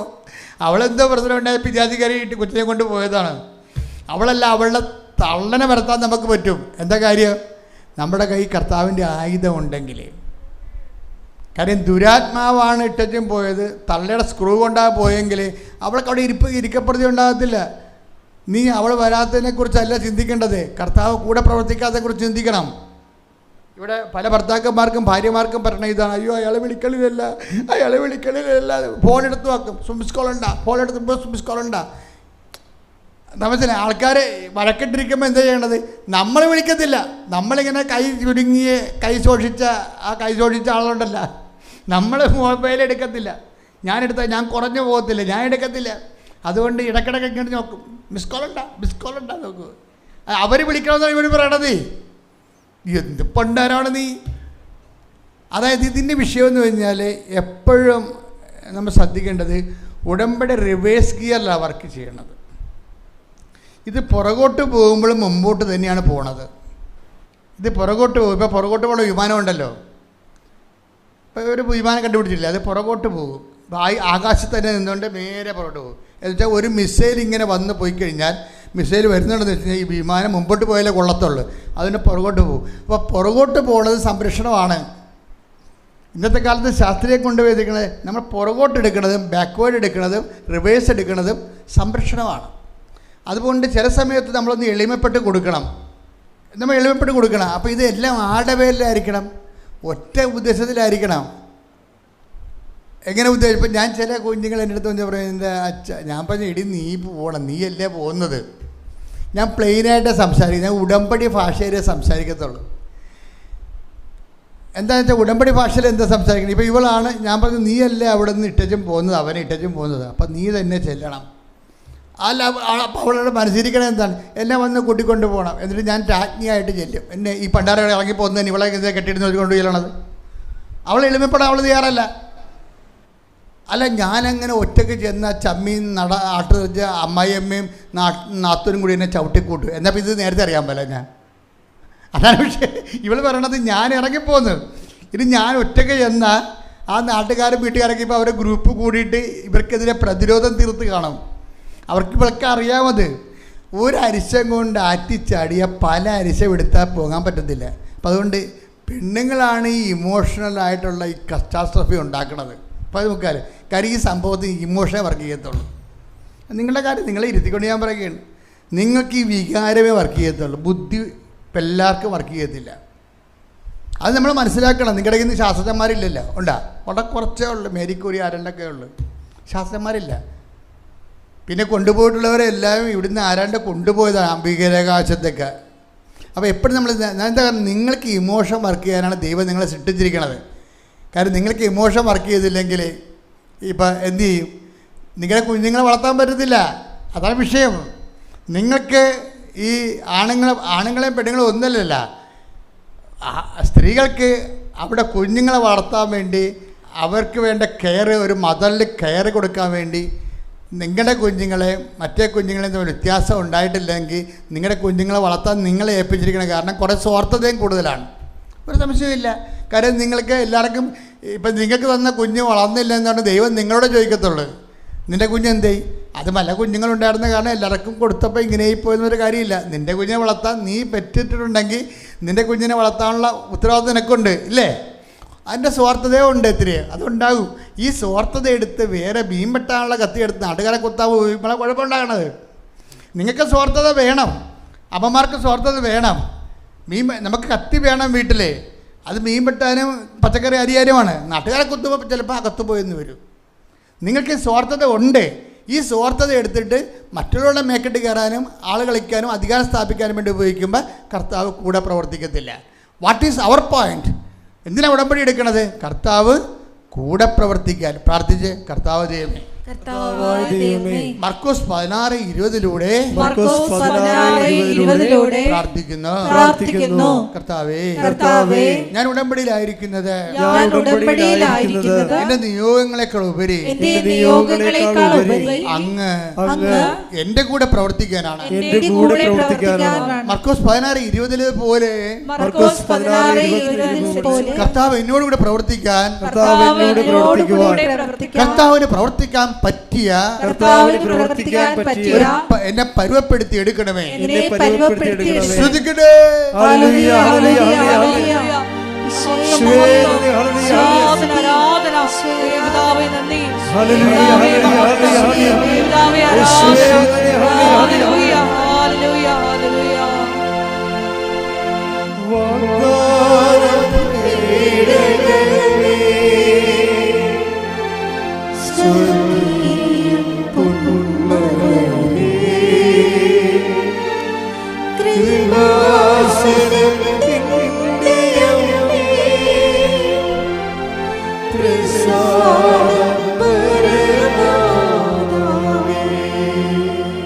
പരമദിവ്യകാരുണ്യത്തിന് ആരാധനയും സ്തുതിയും പുകഴ്ചയും ഉണ്ടായിരിക്കട്ടെ. എപ്പോഴും നമ്മൾ ശ്രദ്ധിക്കണം, ഉടമ്പടിയിലേക്ക് വരുമ്പോൾ ജീവിത രീതികൾ നിങ്ങൾ മൂലം ഉണ്ടാക്കിയിട്ടുള്ള, കുത്തിയിരുന്ന് ചിന്തിക്കണം, നിങ്ങൾ മൂലം ഉണ്ടാക്കിയിട്ടുള്ള കുടുംബ കലഹങ്ങളെ, കുടുംബ ഛിദ്രങ്ങൾ, അത് ഇനി സപ്പോർട്ട് ചെയ്യരുത്. നിങ്ങൾ മൂലം ഉണ്ടാക്കിയിട്ടുള്ള കുടുംബ ഛിദ്രങ്ങൾ. ഇപ്പം ചില പെണ്ണുങ്ങളെ കെട്ടി വരുമ്പോൾ തന്നെ അപ്പനെയും അമ്മനെയും എല്ലാം പുറത്താക്കി ഒഴിവാക്കും. പിന്നെ ചിന്തിക്കണം മുഴുവനും ഇതിൻ്റെ അപ്പനെ എവിടുന്ന് മാറ്റാം, അല്ലെങ്കിൽ എങ്ങനെ മാറി താമസിക്കാമെന്നാണ്. ഒതുങ്ങത്തില്ല. മാറി താമസിച്ചാൽ ഞാൻ വരത്തോളം എന്ന് പറയും.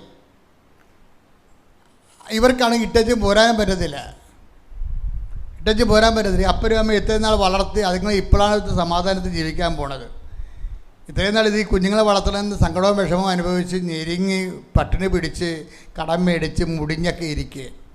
അപ്പോൾ ഇതുങ്ങളെ ഇട്ടേച്ച് ഇപ്പം നീ ഇവരെ കെട്ടിയെന്നും പറഞ്ഞുകൊണ്ട് അവന് അപ്പനെയും അമ്മനെ ഇട്ടേച്ച് അവൻ വരാൻ പറഞ്ഞാൽ വരുക, നേരം വിളിക്കത്തില്ല. അപ്പോൾ വന്നില്ലേ വേണ്ട, എനിക്കറിയാൻ പോകേണ്ട വിധമെന്ന്. അധികം പോകത്തില്ല. എവിടെ പോകാനാ? വേണമെങ്കിൽ കോടതി പോയിട്ട് കള്ളക്കേസ് പറയാം, അവരെ സ്വത്തടിച്ച് മരം നോക്കാം.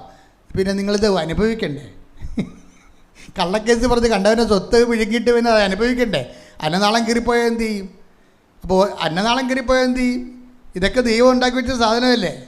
അപ്പോൾ കള്ളക്കേസ് പറയുമ്പോഴും കണ്ടവൻ്റെ സ്വത്ത് മോഹിക്കുമ്പോഴും അതെല്ലാം കറക്റ്റ് ചെയ്തിട്ട് വേണം ഉടമ്പടിയിൽ മികച്ച റിസൾട്ട് ഉണ്ടാക്കാൻ. മനസ്സിലായില്ലേ? നിങ്ങൾ ഓർക്കണ്ട, പിശാചിൻ്റെ കൂടെ ദൈവം പ്രവർത്തിക്കുക. ദൈവത്തിനും മാമോനും തമ്മിൽ എന്ത് ബന്ധമെന്ന്. Take the word of God. Sudhikala hallelujah. Hallelujah, hallelujah, hallelujah, hallelujah. Shweli hallelujah, hallelujah, hallelujah.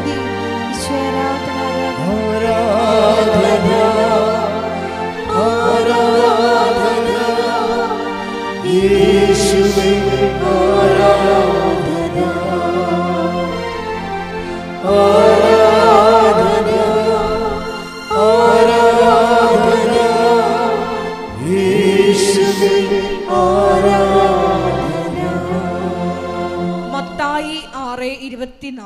Mathai 6:24.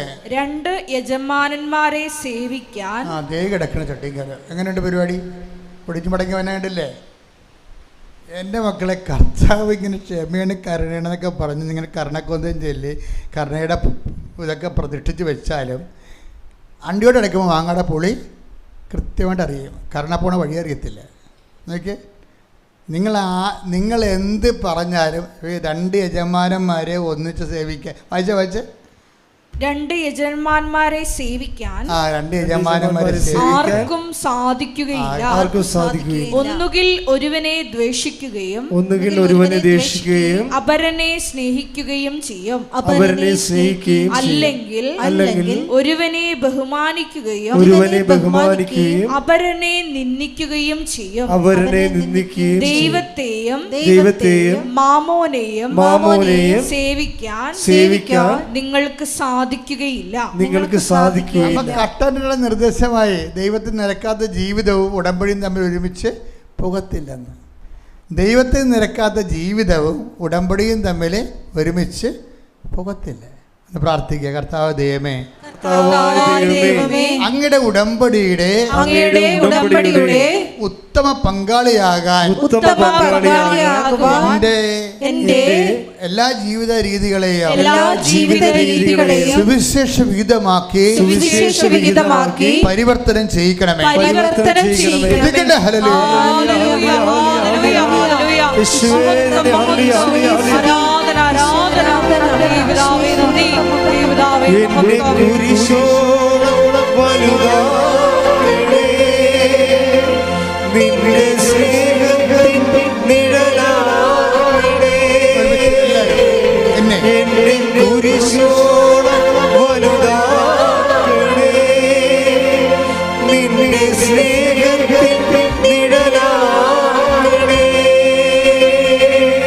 പരിശുദ്ധ പരമദിവ്യകാരുണ്യത്തിന്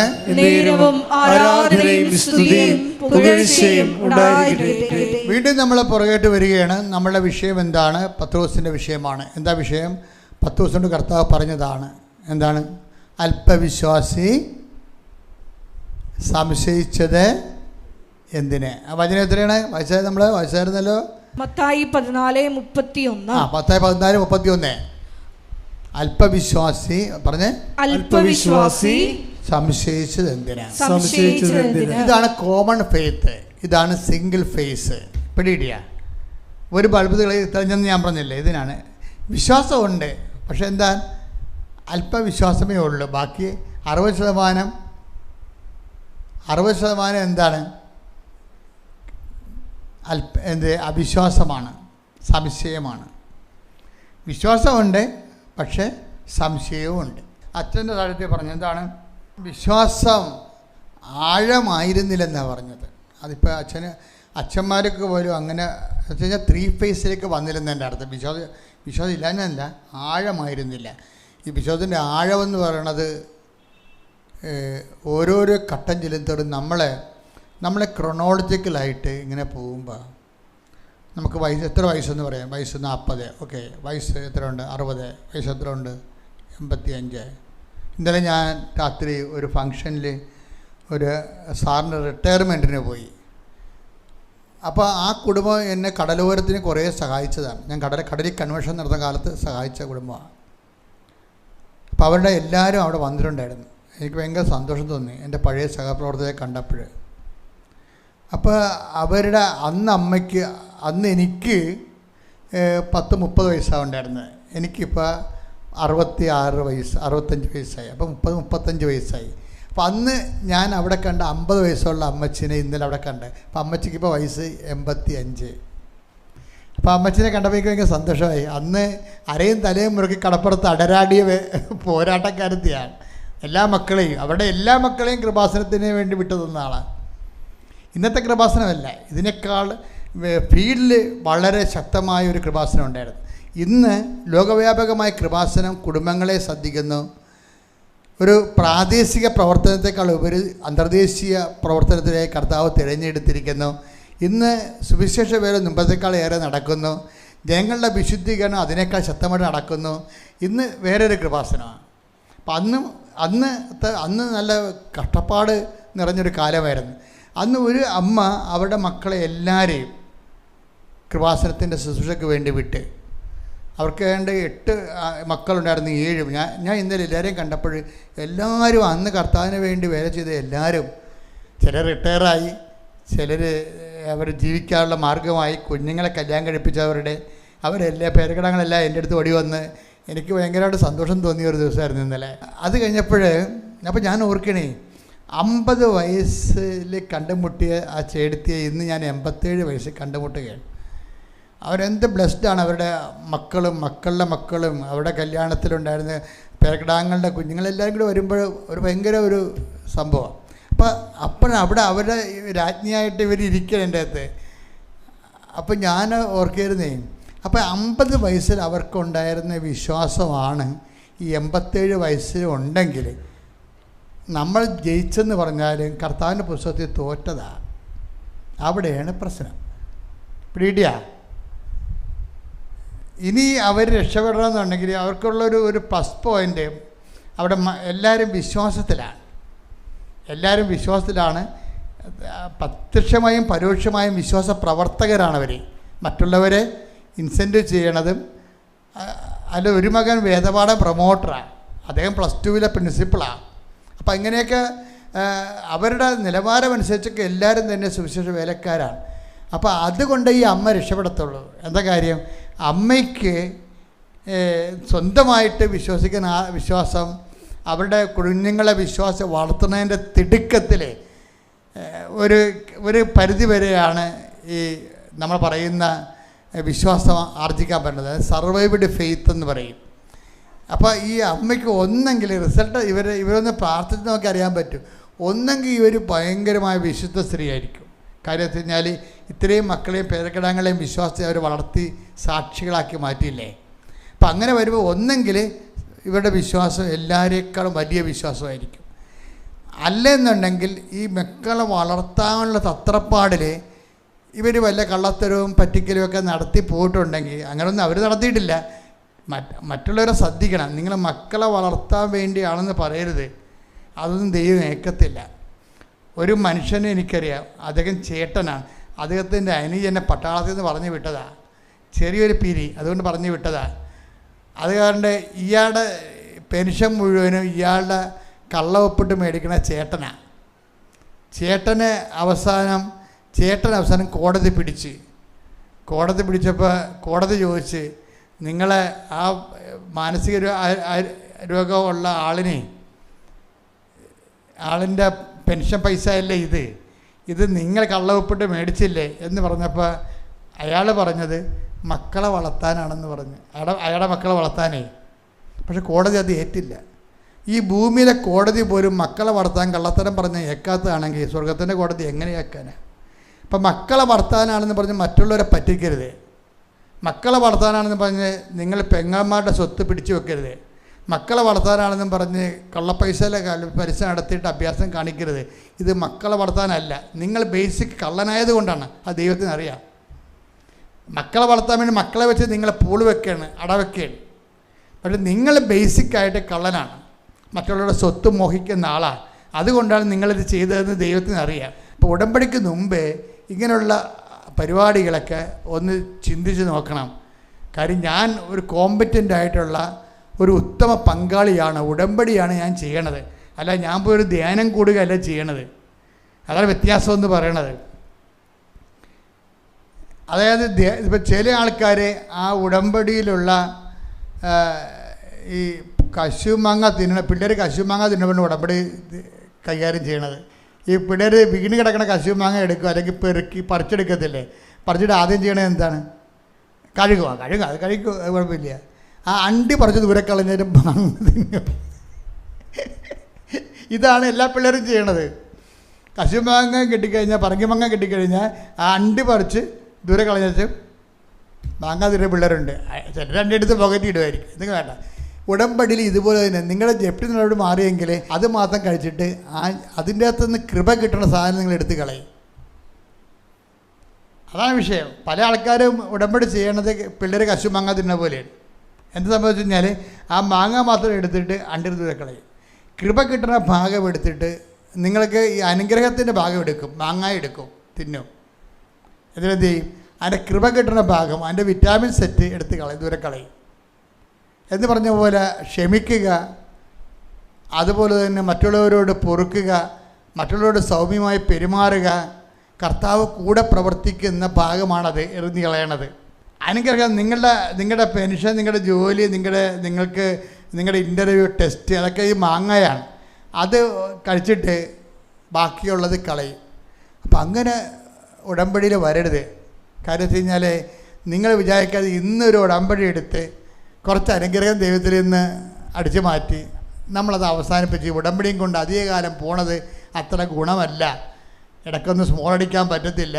പിന്നെ ചില നിങ്ങൾ പറയണത് ചിലവന്മാരോടൊക്കെ പറയണമെങ്കിൽ തള്ളക്ക് വിളിച്ചാലൊക്കെ അവനൊക്കെ അടങ്ങത്തുള്ളൂ.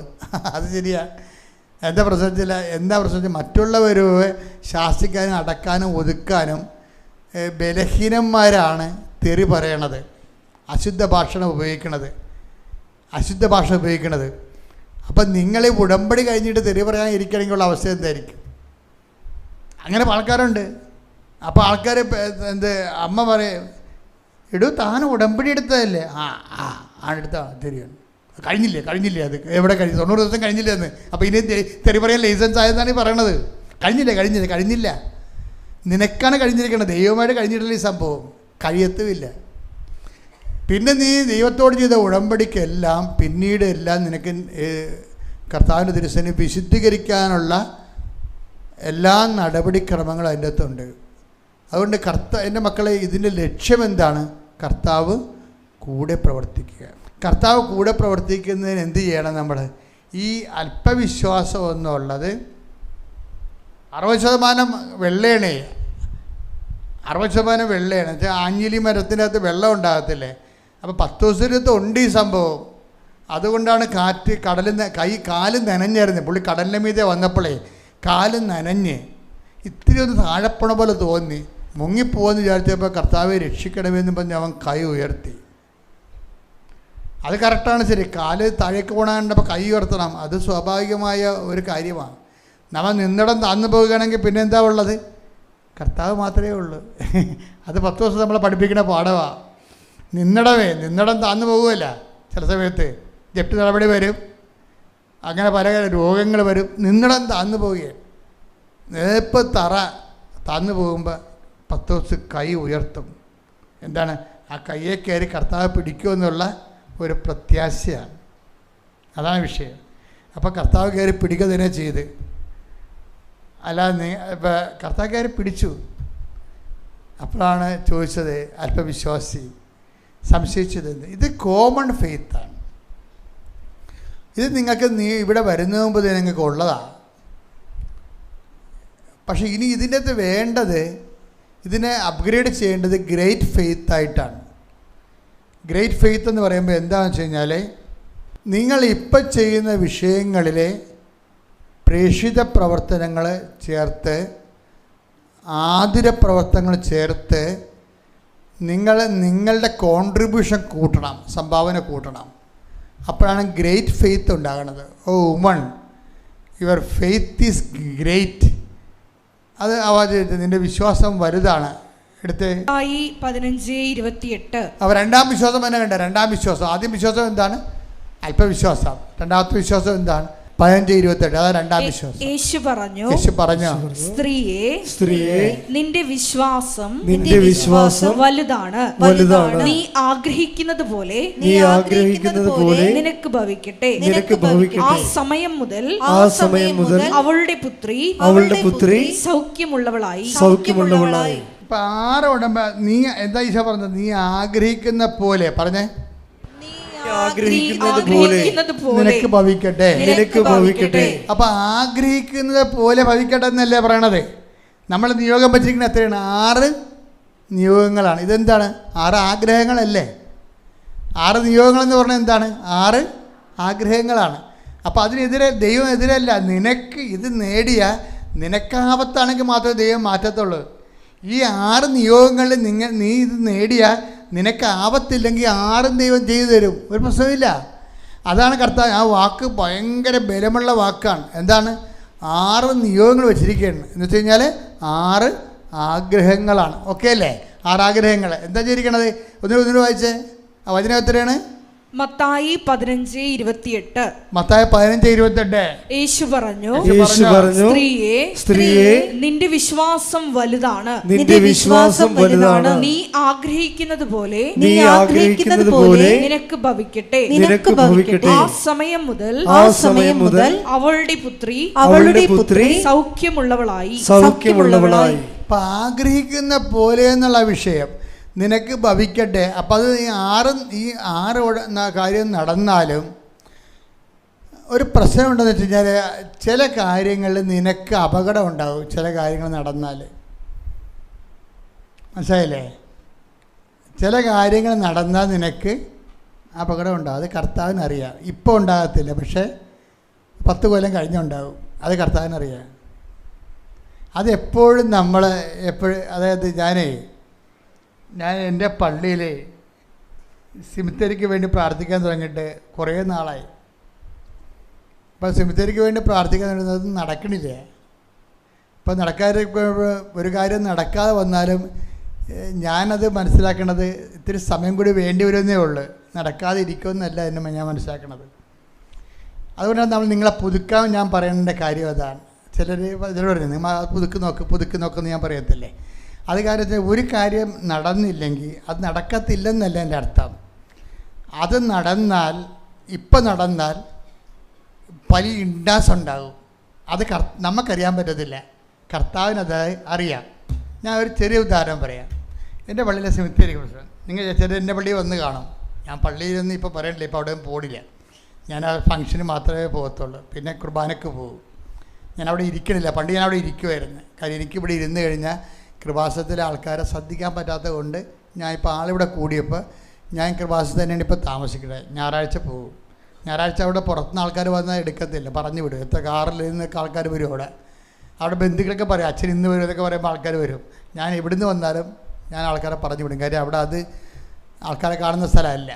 അപ്പം അതുകൊണ്ട് പക്ഷേ അവിടെ ഈ സിമിത്തേരിയൊക്കെ പറഞ്ഞാൽ നിങ്ങളിതൊക്കെ അറിയണം. ഈ വരുന്ന വഴികൾ കുറേ നാളായി സിമിത്തേരിക്ക് വേണ്ടി പ്രാർത്ഥിക്കുക, ഒരു അനക്കവും ഇല്ല. അപ്പം ചില കാര്യങ്ങൾ ഇപ്പോൾ ഉടമ്പടിയിലാണെങ്കിൽ 4 കൊല്ലമായി അതിന് വേണ്ടി ബിഷപ്പ് തന്നെ പെർമിഷൻ തന്നിട്ട് 4 കൊല്ലമായി. റിട്ടേൺ എടുത്ത് ഇരിപ്പുണ്ട്. അപ്പോൾ അതൊക്കെ മുമ്പ് പ്രവർത്തിക്കാൻ തുടങ്ങി. 5 കൊല്ലമായി ഒരു വിഷയം പ്രാർത്ഥിച്ചിട്ട് അനക്കമില്ല. അപ്പോൾ നിങ്ങൾ ഇപ്പോൾ ഉടമ്പടി വെക്കാനാണെങ്കിൽ ഇപ്പോൾ എത്രയോ പ്രാവശ്യം പുതുക്കും. ഞാൻ നിത്യ ഉടമ്പടി നിങ്ങളെക്കാൾ വലിയ ഉടമ്പടി ജീവിക്കുന്നത് കൊണ്ടാണ് ഞാൻ ഈ ഉടമ്പടിയിൽ ലൈൻ നിന്ന് വരാത്തത്. കാരണം നിങ്ങളെ ഭക്ഷണത്തിലും സുവിശേഷ പ്രവർത്തനങ്ങളിലും 24 മണിക്കൂറും ഈ ശുശ്രൂഷ തന്നെയാണല്ലോ. 24 മണിക്കൂറുമാണ്. അല്ല, എനിക്ക് വേറെ ഒരു പ്രൊഫഷനില്ല. ഇത് മാത്രമേ ഉള്ളൂ. കർത്താവിനെ അറിയാത്തത് അറിയിക്കുക, അറിഞ്ഞവരെ ആഴപ്പെടുത്തുക, സ്വയം വിശുദ്ധമായി ജീവിക്കുക. അതാണ് സംഭവം. അപ്പോൾ ഇതിനേക്കാൾ മേജർ ഉടമ്പടിയിലാണ് ഞാൻ. അപ്പം അതുകൊണ്ടാണ് നിങ്ങളെപ്പോലെ ഇങ്ങനെ എഴുതിയിട്ട് ഉടമ്പടിയിൽ വരാത്തത്. എഴുതിയിട്ട് ഉടമ്പടി വരിക എന്ന് വെച്ച് കഴിഞ്ഞാൽ നമ്മൾ ഇപ്പോൾ ഫുൾ ടൈമറാണ്. നിങ്ങൾ ഫുൾ ടൈമറാണെങ്കിലും ഒരു നിയോഗം ഉടമ്പടി എടുക്കുന്നത് നല്ലതാണ് ശരിക്കും. തോമസ് എട്ടിയിൽ അച്ഛൻ ഉടമ്പടി ചെയ്തിരിക്കണത് എന്തിനാണെന്ന് അറിയാമോ? അച്ഛൻ 10 കൊല്ലം ധ്യാനകേന്ദ്രത്തിൽ ശുശ്രൂഷ ചെയ്യുകയാണ്. അച്ഛൻ 10 കൊല്ലം. അപ്പോൾ 10 കൊല്ലം ശുശ്രൂഷ ചെയ്തപ്പോഴേ എന്താ സംഭവിച്ചു വെച്ചാൽ അച്ഛൻ്റെ അമ്മ വന്ന് ഇവിടെ ഉടമ്പടി എടുത്ത് അച്ഛൻ്റെ അമ്മ വന്ന് ഉടമ്പടി എടുത്ത് കഴിഞ്ഞപ്പോൾ അമ്മ എപ്പോഴും അച്ഛൻ വരുമ്പോൾ പറയും ഉടമ്പടിയെക്കുറിച്ച് പറയും. അപ്പോൾ അച്ഛൻ ഈ പോട്ടയിൽ അച്ഛനല്ലേ, അപ്പോൾ വിൻസെൻഷൻ അച്ഛൻ. അപ്പോൾ ഗോഹട്ടിയിൽ അവരുടെ ധ്യാനകേന്ദ്രത്തിലെ ശുശ്രൂഷ ചെയ്യണ അച്ഛനാണ്. അപ്പോൾ അച്ഛൻ പറഞ്ഞ് മാതാവ് എല്ലായിടത്തും ഉണ്ടല്ലോ, എല്ലായിടത്തും ധ്യാനങ്ങളുമില്ലേ, പിന്നെ എന്തിനാണ് നിങ്ങൾ ആലപ്പുഴ വരണമെന്ന് അച്ഛൻ്റെ മനസ്സ്. അമ്മയോട് അങ്ങനെ പറഞ്ഞില്ല, എന്നാൽ അച്ഛൻ സാക്ഷ്യത്തിൽ അത് പറയുന്നുണ്ട്. അപ്പോൾ ഞാനങ്ങനെ വിചാരിച്ചിരിക്കുകയായിരുന്നു. അപ്പോഴാണ് എൻ്റെ ചേട്ടായിക്ക് ക്യാൻസർ വന്നത്. അപ്പോൾ അദ്ദേഹം ക്യാൻസർ വന്നെങ്കിലും അത് ഏറെക്കുറെ തീരാൻ പോകുന്ന ഘട്ടത്തിൽ തീർന്നു വന്ന് കരുതിയപ്പോഴാണ്, ആൾ പോയെന്ന് കണ്ടപ്പോഴാണ് എൻ്റെ അമ്മ വന്ന് ഉടമ്പടി എടുത്തത്. അപ്പോൾ ചേട്ടൻ രക്ഷപ്പെട്ട് ചേട്ടൻ വന്ന് സാക്ഷ്യം പറഞ്ഞു വിടാം. അപ്പോൾ അന്ന് മുതൽ എനിക്ക് ഉടമ്പടിയോട് എന്നെ ആകർഷിക്കാൻ തുടങ്ങിയതാണ്. പക്ഷേ എനിക്ക് പ്രത്യേകിച്ച് കാര്യങ്ങളൊന്നും ഇല്ലല്ലോ. ഈ സിമിത്തേരിക്ക് ഞാനിപ്പോൾ 5 കൊല്ലത്തെ കഷ്ടപ്പെടേണ്ട കാര്യമില്ലായിരുന്നു. ഈ സിമിത്തേരി വെച്ച് ഞാനൊരു ആദ്യമേ ഉടമ്പടി എടുത്താൽ മതിയായിരുന്നു. 5 കൊല്ലം എനിക്ക് മിസ്സായെന്ന് ഞാൻ പറയും. ഇപ്പം നായ്ക്കാമ്പറമ്പ് അച്ഛൻ വരെ ഇവിടെ വന്ന് ഉടമ്പടി എടുത്തല്ലേ ഒരു ദിവസം. അപ്പം എനിക്കന്ന് വന്ന് ഉടമ്പടി എടുത്താൽ മതിയായിരുന്നു ഈ സിമിത്തേരിക്ക് വേണ്ടി.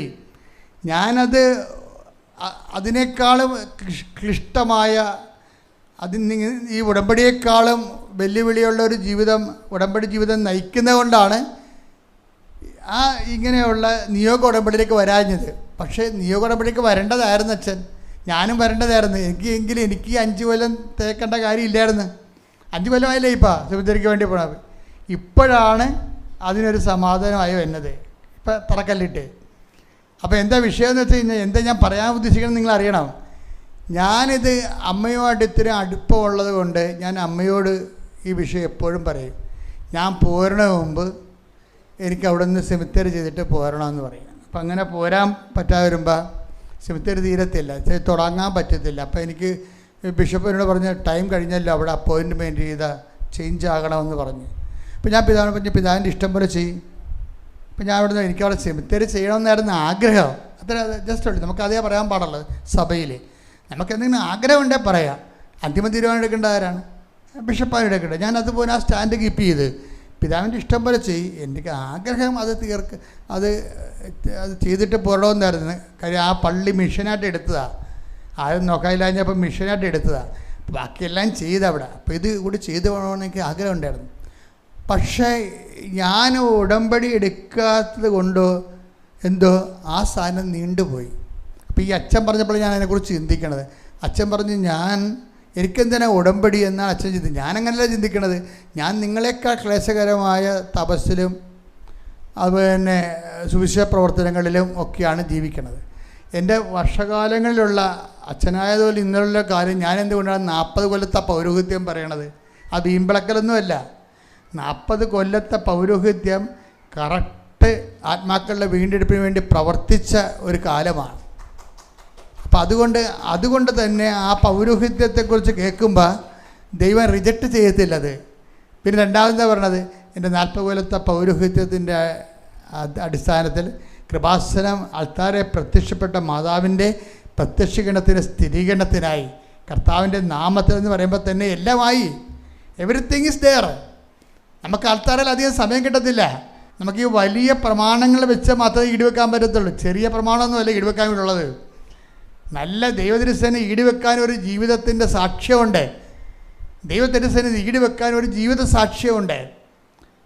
ഇനി അതിനകത്ത് എന്തെങ്കിലും പോരായ്മ ഉണ്ടെങ്കിൽ കർത്താവ് പരിഹരിക്കട്ടെ. എന്നാലും എനിക്ക് അതിനകത്ത് ആത്മവിശ്വാസമുണ്ട്. ഒരു ജീവിതത്തോട് ആത്മവിശ്വാസമുണ്ട്. ആത്മവിശ്വാസമുള്ളൊരു ജീവിതം ഉണ്ടാക്കിയെടുക്കണം മക്കളെ.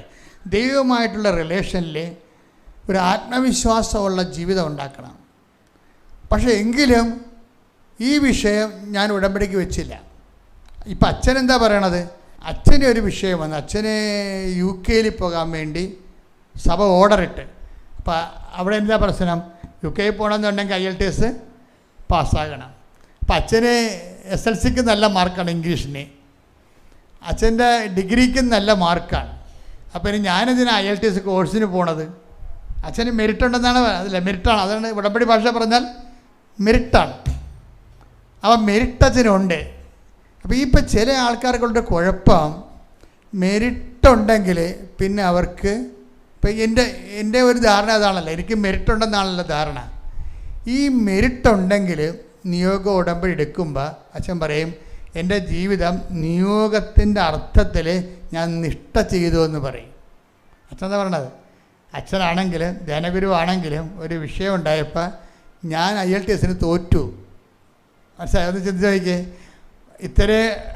ഇത്രയും നാൾ ഇംഗ്ലീഷ് കൈകാര്യം ചെയ്തിട്ട് ഇംഗ്ലീഷിന് ഹൈസ്കൂളിലും കോളേജിലും നല്ല മാർക്ക് കിട്ടിയിട്ടും അച്ഛൻ IELTSന് തോറ്റു എന്ന് വെച്ച് കഴിഞ്ഞാൽ മെറിറ്റ് വർക്കൗട്ട് ചെയ്തില്ലെന്നാണ് എൻ്റെ അർത്ഥം.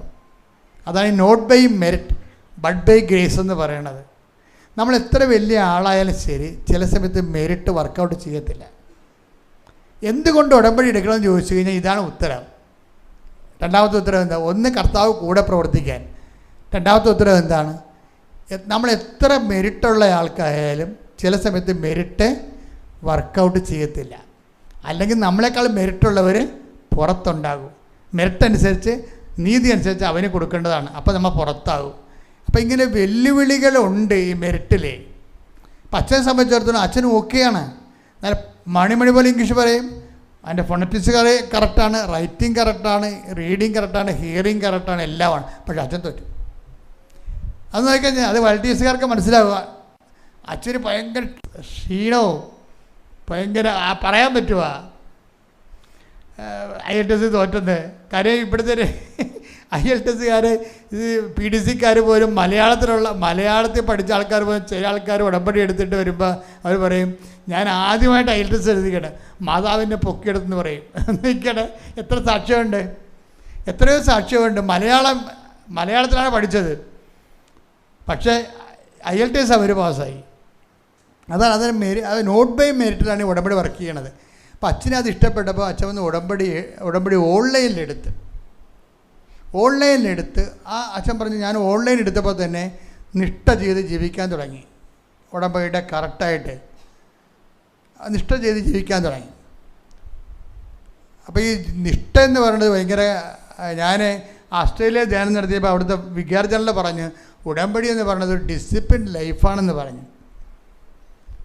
ഞാൻ സിംഗപ്പൂർ ധ്യാനം നടത്തിയപ്പോൾ അവിടുത്തെ അച്ഛൻ പറഞ്ഞത്, പോരാൻ നേരത്ത് നന്ദി പറഞ്ഞ കൂട്ടത്തിൽ പറഞ്ഞത്, ഉടമ്പടി തീരുമ്പോഴാണ് ഉടമ്പടി തുടങ്ങണതെന്ന്. അത് കറക്റ്റല്ലേ? എല്ലാം അവിടെ നിരീക്ഷിക്കും. ഇപ്പം സഭ, ലോകം മുഴുവനും ഉടമ്പടിയെ എന്ത് വലിയൊരു ജീവിത സഭയും സാക്ഷികളുമായി മനുഷ്യരെ മാറ്റുന്നതിൽ ഉടമ്പടി വളരെ വലിയ കാതലായ സംഭാവന ചെയ്തുകൊണ്ടിരിക്കുന്നതാണ്. എല്ലാവർക്കും അത് മനസ്സിലായി വരികയാണ്. അപ്പോൾ അത് ആ ഒരു സ്ഥലത്ത് ഈ അച്ഛൻ വന്ന് ഓൺലൈൻ ഉടമ്പടി എടുത്തപ്പോൾ അച്ഛൻ പിന്നെയും രണ്ടാമതും IELTS തോറ്റു. പക്ഷെ അച്ഛൻ വിട്ടുകൊടുത്തില്ല. അച്ഛൻ എന്താ പറയണമെന്ന് വെച്ച് കഴിഞ്ഞാൽ, അച്ഛൻ പറഞ്ഞ് മാതാവിനോട് പറഞ്ഞു, അമ്മേ എനിക്ക് ഏറ്റവും ബുദ്ധിമുട്ടുള്ള പരിപാടി സാക്ഷ്യം പറയുക എന്നുള്ളതാണ്. അതുകൊണ്ട് ഞാനൊരു നേർച്ച നേരുകയാണ്. എൻ്റെ ഓൺലൈനിലെ ഉടമ്പടി ഞാൻ കൃത്യമായിട്ട് ജീവിക്കും. എന്നിട്ട് ഞാൻ കൃപാസനത്തിൽ വന്ന് അമ്മ എന്നെ ജയിപ്പിച്ച, മൂന്നാമത്തെ പ്രാവശ്യം എന്നെ ജയിപ്പിച്ച, ഞാൻ കൃപാസനത്തിൽ വന്ന് സാക്ഷ്യം പറഞ്ഞോളാം എന്ന് പറയും. അത് ഇതിൻ്റെ ഉടമ്പടി നമുക്ക് ചെയ്യാൻ പറ്റുന്ന നേർച്ച ഒന്ന് ചിലർ പറയും ഞാൻ ഉടമ്പടി എടുത്തോളാം എന്ന് പറയും. എൻ്റെ കാര്യത്തിലൊരു വിഷയത്തിൽ ഒരു തീരുമാനം വരുന്നതൊക്കെ മനസ്സിലായാൽ ഈ ഫ്രഷ് ഹാൻഡ്സ് പറയും ഞാൻ ഉടമ്പടി ആലപ്പുഴ വന്ന് ഉടമ്പടി എടുത്തോളാം എന്ന് പറയും. ചിലർ പറയും സാക്ഷ്യം പറയും. ഇത് രണ്ട് പറഞ്ഞാൽ അമ്മ ഏക്കും. അമ്മയ്ക്ക് രണ്ട് ഇഷ്ടമുള്ള കാര്യമായതുകൊണ്ട് ഏക്കും. അച്ഛൻ സാക്ഷ്യം പറഞ്ഞോളാം എന്ന് പറഞ്ഞപ്പോൾ അച്ഛന്മാർ വന്ന് സാക്ഷ്യം പറഞ്ഞാലുള്ള ഗുണം എന്താ? ഞാൻ ലണ്ടനിലും അവിടെ ഇവിടെയൊക്കെ ധ്യാനിപ്പിക്കുമ്പോഴും അമേരിക്ക ധ്യാനിപ്പിച്ചപ്പോഴും ജർമ്മനിൽ നിന്ന് വന്ന അച്ഛന്മാരുടെ സാക്ഷ്യമാണ് കാണിക്കണം. അവിടെ ധ്യാനത്തിൻ്റെ ഇടയ്ക്ക് അച്ഛന്മാരുടെ സാക്ഷ്യം കാണിക്കും. അപ്പം അച്ഛന്മാരുടെ സാക്ഷ്യം കാണിക്കുമ്പോൾ ആൾക്കാർക്ക് ഇങ്ങനെ ഉടമ്പടി എടുക്കണോ, ഞാനിപ്പോൾ ഉടമ്പടിയിലാണല്ലോ എന്നൊക്കെയുള്ള ചിന്ത ഉള്ള ആൾക്കാർ ഉടമ്പടിയെക്കുറിച്ച് ആഴമായ ബോധ്യം കിട്ടും അച്ഛന്മാരുടെ സാക്ഷ്യം കിട്ടിയ. അപ്പോൾ അത് അമ്മയ്ക്ക് ഭയങ്കര ഇഷ്ടമാണ്. അത് കാരണം അച്ഛനിത് പറഞ്ഞോടുകൂടി മൂന്നാമത്തെ IELTS അച്ഛൻ പോകും. അച്ഛൻ പോകുമ്പോൾ ഈ ലോകത്ത് സംഭവിക്കാവുന്ന ഏറ്റവും വലിയ ദുരന്തമായിട്ട് ഈ പരീക്ഷ മാറും. ഒന്നും അച്ഛന് ചെയ്യാൻ പറ്റത്തില്ല. ഒന്നും ചെയ്യാം. റീഡിങ് തെറ്റിപ്പോയി. കാര്യം ഇനി IELTS എഴുതേണ്ടി വന്നാലുള്ള ഭീതി കയറിയിട്ട് ഭയമായി, പറഞ്ഞതെല്ലാം തെറ്റിപ്പോയി, അത് ചോദിച്ചത് ഫിയറിങ് പോയി, റൈറ്റിംഗ് പോയി, ലോക ദുരന്തമായി അച്ഛൻ പുറത്തിറങ്ങി. ഇത്രയും അപ്പോൾ അച്ഛൻ്റെ കൂട്ടുകാരെ വിളിച്ച് എങ്ങനെയുണ്ട് പരീക്ഷ? അത് എന്ന് വെച്ച് കഴിഞ്ഞാൽ ഇത് ഞാൻ ജയിക്കുകയാണെങ്കിൽ 8ാമത്തെ ലോകാത്ഭുതമാവുന്നത്. 7 ലോകാത്ഭുതങ്ങളുണ്ടല്ലോ. അപ്പോൾ ഇത് ഞാൻ ജയിക്കുകയാണെങ്കിൽ 8ാമത്തെ ലോകാത്ഭുതമായിരിക്കും എന്ന് പറയും. അപ്പോൾ ഇത്രയും തകർന്ന് തരിപ്പണമായി ലോക തോൽവിയായ ഒരു പരീക്ഷയും കഴിഞ്ഞ് ഇറങ്ങുന്ന സമയത്ത് അച്ഛൻ രാത്രി പ്രാർത്ഥിച്ചുകൊണ്ടിരിക്കുമ്പോൾ എന്താ പറഞ്ഞിരിക്കണത്? ഞാൻ ജയിച്ച കൃപാസനത്തിൽ വന്ന് സാക്ഷ്യം പറയാം. അല്ലെങ്കിൽ അച്ഛൻ അത് കേൾക്കാൻ വേണ്ടി അമ്മ എത്തുന്നത്. ഈ മനുഷ്യനെ കൊണ്ട് സാക്ഷ്യം പറയിപ്പിക്കാനാണ് അമ്മ 2 പ്രാവശ്യം തോൽപ്പിച്ചു കൊടുത്തത്. മനസ്സിലായേ? അതായത് എന്താ ഓൺലൈൻ ഉടമ്പടിക്ക് ഉണ്ടാകുന്ന പ്രശ്നം, ഓൺലൈൻ ഉടമ്പടി എടുക്കുന്നവർ എപ്പോഴും ശ്രദ്ധിക്കണം. അവർക്ക് പത്രം കൈ കിട്ടണില്ലല്ലോ, അതാണ് വിഷയം. അപ്പം നിങ്ങൾ പത്രം കൈ കിട്ടുന്നില്ല, സുവിശേഷ വേല നടക്കണില്ല എന്നുണ്ടെങ്കിൽ നിങ്ങൾ അതിന് പറ്റിയ രീതി വിശ്വാസ കൈമാറ്റത്തിന് കാര്യം ചെയ്യണം. അല്ല ഞാൻ ഓൺലൈനിലല്ലേ ഉടമ്പടി എടുത്തത്, ഞാൻ പ്രത്യക്ഷിക്കുന്ന പ്രാർത്ഥന ചെല്ലിയാൽ മതിയല്ല എന്ന് കൈവനയായ മീൻ പിടിക്കാൻ പറ്റത്തില്ല. ഇവിടെ ഓരോ മനുഷ്യൻ വെള്ളം കോരിയും വിറക് വെട്ടിയും കർത്താവിന് വേണ്ടി അപമാനം സഹിച്ചൊക്കെയാണ് ഇവിടെ ഒരു ദൈവ ഉടമ്പടി സുവിശേഷ സാക്ഷിയായി ജീവിക്കുമ്പോൾ ഓൺലൈൻ ഉടമ്പടി എടുത്ത് അലക്കി തേച്ച ഉടുപ്പുമായിട്ട് അങ്ങനെ ഉടുപ്പ് ചുളിയാതിരുന്നിട്ട് കാര്യമൊന്നുമില്ല. അതുകൊണ്ട് എപ്പോഴും ഓൺലൈൻ ഉടമ്പടിക്കാർ എപ്പോഴും ശ്രദ്ധിക്കണം, അവരതിന് തക്ക രീതിയിലുള്ള സുവിശേഷ വേല. കൃപാസനം പത്രം എല്ലാ ഭാഷയിലും ഉണ്ട്. ഞങ്ങളുടെ വെബ്സൈറ്റ് ഒന്ന് കയറി നോക്കണം. ഇപ്പോൾ എന്തെങ്കിലും തകരാറുണ്ടെങ്കിൽ റിപ്പോർട്ട് ചെയ്താൽ ഞങ്ങൾ പറയാം. 28 ഭാഷ പത്രങ്ങളുണ്ട്. കൊറിയൻ ഭാഷ വരെ കൃപാസനം പത്രമുണ്ട്. ചൈനീസ് ഭാഷയിലും നേപ്പാൾ ഭാഷയിലും പത്രമുണ്ട്. അപ്പോൾ എവിടെയെല്ലാം നിങ്ങൾ എവിടെയാണ് ലോകത്തിൻ്റെ സ്ഥലത്ത് ആയിരിക്കണത്, വെബ്സൈറ്റിൽ നിങ്ങൾ ഡൗൺലോഡ് ചെയ്ത് പ്രിൻ്റ് ഔട്ട് എടുത്തിട്ട് ആൾക്കാർക്ക് കൊടുക്കണം. ഓൺലൈൻ ഉടമ്പടിക്കാർ അതാണ് ചെയ്യേണ്ടത്. എന്ന് വെച്ചാൽ എൻ്റെ ദൈവപദ്ധതി ഞാനൊരു കാര്യം പറയട്ടെ നിങ്ങളോട്. ഇവിടുത്തെ റിസ്ക് എന്താ? ഉടമ്പടിയുടെ റിസ്ക് എന്താ? ഉടമ്പടിയുടെ റിസ്ക് നിങ്ങൾ ചെയ്യണതല്ല റിസ്ക്. നിങ്ങളുടെ ഉടമ്പടിയുടെ റിസ്ക് എന്ന് പറയണത് നിങ്ങൾ ഉടമ്പടിയിലാണെന്നുള്ളത് ദൈവത്തെ ബോധ്യപ്പെടുത്താനാണ് റിസ്ക്. ഇതിൻ്റെ അത് ഭയങ്കര പാടാണ്. പറഞ്ഞാലും മനസ്സിലാകത്തില്ല, കേട്ടാലും മനസ്സിലാകത്തില്ല. ചെയ്ത് കാണിച്ചാലേ ദൈവത്തിന് മനസ്സിലാകത്തുള്ളൂ. ചെയ്ത് കാണിച്ചാലും മനസ്സിലാകത്തില്ല. എന്താ വെച്ച് കഴിഞ്ഞാൽ ദൈവത്തിൻ്റെ സോഫ്റ്റ്വെയർ അങ്ങനെയാണ്. അതാണ് വിഷയം. ദൈവത്തിൻ്റെ സോഫ്റ്റ്വെയർ അങ്ങനെയാണ്. ഇപ്പം നമ്മുടെ ചില സമയത്ത് നമ്മുടെ മൊബൈൽ ഇങ്ങനെ നമ്മൾ ഓൺ ചെയ്ത് വെച്ചുകൊണ്ടിരുന്ന് നമ്മൾ വാർത്ത കേൾക്കുക അല്ലെങ്കിൽ സാക്ഷ്യം കേട്ടുകൊണ്ടിരിക്കുകയാണ്. നിങ്ങൾ അപ്പുറത്ത് പോയി അടുക്കളയിൽ പോയിട്ട് മിസ്സി അതിൻ്റെ വിസിലടിക്കണ കാരണം അടുക്കളയിൽ പോയിച്ചും അപ്പം അവിടെ നമ്മളാണ് പരിപ്പ് കഴുകിയില്ല, എന്നാൽ പരിപ്പ് കഴുകിയിട്ടേക്കാന്ന് വിചാരിച്ചു. പരിപ്പ് കഴിയപ്പോഴാണ് വിചാരിച്ചത് അയ്യോ മറ്റേതിന് മുളക് അരിഞ്ഞില്ലല്ലോ, എന്നാൽ മുളക് അരിഞ്ഞേക്കാമെന്ന് വിചാരിക്കും. അപ്പോഴേ ഇവിടെ ഇരുന്നുകൊണ്ട് മറ്റേ സാക്ഷ്യം തന്നത്തെ മൊബൈലിൽ സംസാരിച്ചുകൊണ്ടിരിക്കുകയല്ലേ. പക്ഷേ ആളനക്കം ഇല്ലെന്ന് കണ്ട ചില മൊബൈൽ അപ്പം തന്നെ സ്റ്റോപ്പാവും, ഓട്ടോമാറ്റിക്കായി സ്റ്റോപ്പാവും. എന്നെ കാണാൻ ആളില്ലെന്ന് കണ്ടാൽ ഉടനെ മൊബൈൽ സെൻസ് ചെയ്യും. ഇപ്പം നമ്മൾ പറയണ പോലെ മൊബൈലിൽ കേൾക്കാമല്ലോ. പുതിയ മൊബൈലെന്നൊക്കെ നമ്മൾ പറഞ്ഞാൽ കേൾക്കാം. ഇപ്പം നമ്മൾ അമേരിക്കയെ കുറിച്ച് പറഞ്ഞാൽ മൊബൈൽ അമേരിക്ക കാണിച്ചുകൊണ്ടിരിക്കാൻ നോക്കും. നമ്മൾ ചോദിച്ചില്ല. നമ്മൾ ആസ്ട്രേലിയയിലെ കങ്കാരിനെ കുറിച്ചാണ് നമ്മൾ സംസാരിക്കണത്. ആ സാധനം അത് കേട്ടോണ്ടിരിക്കുകയാണ്. AI-യുടെയൊക്കെ അവസ്ഥ അതാണ്. അത് കേട്ടോണ്ടിരിക്കുകയാണ്. നമ്മൾ തിരിച്ചു വരുമ്പോൾ ആസ്ട്രേലിയയിലെ കങ്കാരിനെ കാണിച്ചുകൊണ്ടിരിക്കും. നിങ്ങളിതെല്ലാം സംസാരിച്ചുകൊണ്ടിരുന്നത്, എൻ്റെ കയ്യിൽ സ്റ്റോക്ക് ഉണ്ടെന്ന് പറയും. അത്രയും സെൻസിറ്റീവായിട്ടാണ് ഈ മൊബൈൽ മാറണേ ഇപ്പം. അപ്പം നമ്മളവിടെ ഈ ആളില്ലെന്നുണ്ടെന്ന് കണ്ടാൽ ഉടനെ ഓട്ടോമാറ്റിക് ഓഫ് ആവും. ആളില്ലല്ല, എന്തിനോ വേണ്ടി തിളക്കണ സാമ്പാർ, ഞാൻ തിളക്കണത് എന്തിനാ? സാമ്പാർ തന്നെത്താൻ സ്റ്റവ് ഓഫ് ചെയ്യും. അപ്പോൾ അന്ന് പറഞ്ഞ പോലെ ഒരു കാര്യം നമ്മൾ പറഞ്ഞാൽ ദൈവത്തിന് ഇതിനേക്കാളും 10,000 പവറുള്ള സോഫ്റ്റ്വെയർ പോലെയാണ് പറയും. നമ്മൾ ഉടമ്പടി ചെയ്താലും നമ്മൾ ശ്രദ്ധിക്കണം. നിങ്ങൾ ദൈവസ്നേഹത്തോടെയാണ് ചെയ്യണമെന്ന് നോക്കണം, വിശ്വാസത്തോടെയാണ് ചെയ്യണം നോക്കണം, നിങ്ങൾ സമർപ്പണത്തോടെ ചെയ്യണം നോക്കി. ഇതെല്ലാം ദൈവം സെൻസ് ചെയ്യും. എന്തെങ്കിലും ഉടായ്പിനത്തോണ്ട് ചുമ്മാ ജോലി കിട്ടാൻ വേണ്ടി ഒരു പ്രൊമോഷൻ കിട്ടാൻ വേണ്ടി എന്ത് കാട്ടിക്കുട്ടി ഒപ്പിച്ചുണ്ടാക്കി ദൈവത്തിനെ ബോധം കെടുത്തി കണ്ണിപ്പൊടിയിടുകയെന്ന് കണ്ടു കഴിഞ്ഞാൽ അപ്പോൾ ഓട്ടോമാറ്റിക്കായിട്ട് സാധനം സ്റ്റോപ്പാണ്.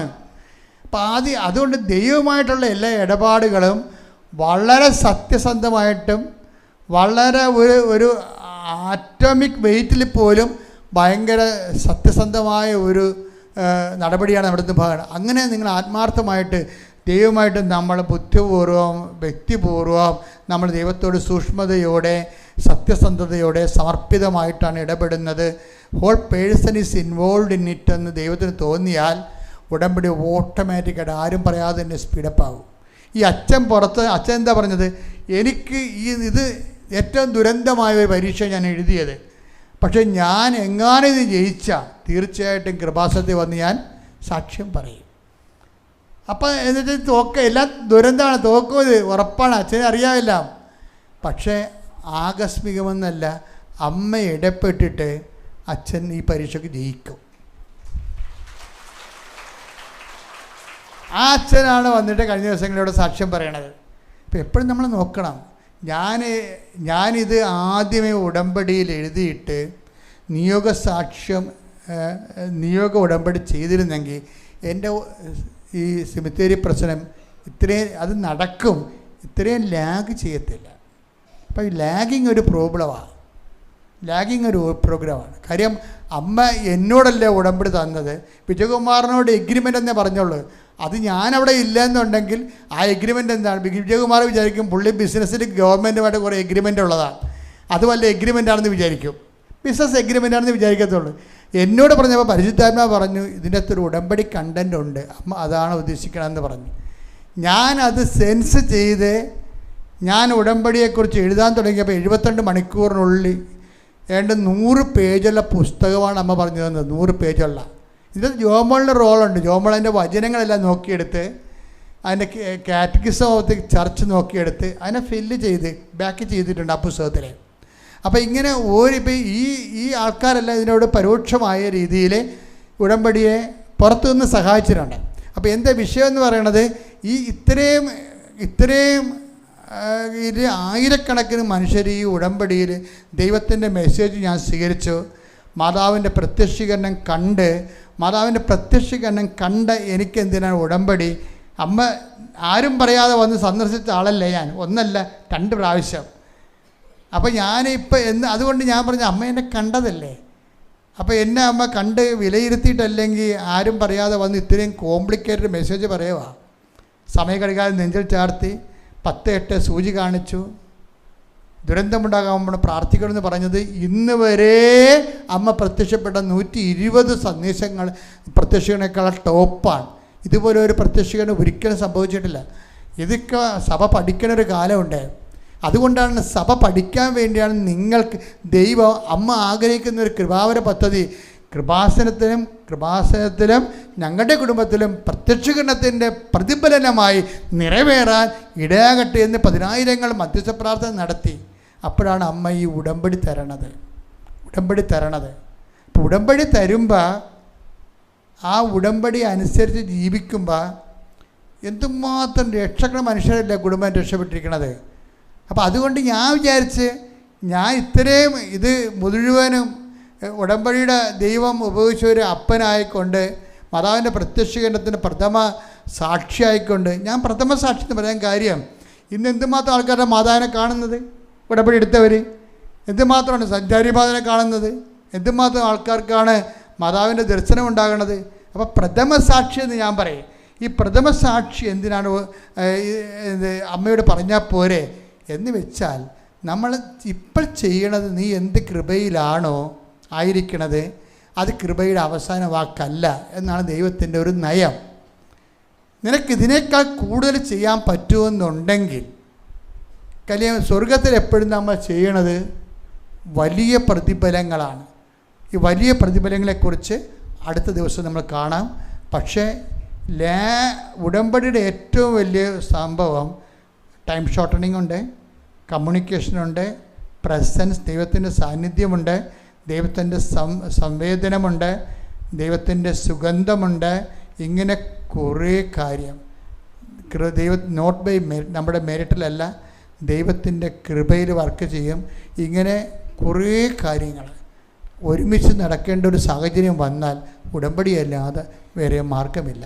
പരിശുദ്ധ പരമാ ദിവ്യ കാരുണ്യത്തിന് ആരാധനയും സ്തുതിയും പുകഴ്ചയും ഉണ്ടായിരിക്കട്ടെ. പരിശുദ്ധ പരമാ ദിവ്യ കാരുണ്യത്തിന് ആരാധനയും സ്തുതിയും പുകഴ്ചയും ഉണ്ടായിരിക്കട്ടെ. പരിശുദ്ധ പരമാ ദിവ്യ കാരുണ്യത്തിന് ആരാധനയും സ്തുതിയും പുകഴ്ചയും ഉണ്ടായിരിക്കട്ടെ. നമുക്കെല്ലാവർക്കും കൃപാസനം പ്രത്യക്ഷീകരണ മധ്യസ്ഥ പ്രാർത്ഥന ഏറ്റുചൊല്ലി പ്രാർത്ഥിക്കാം.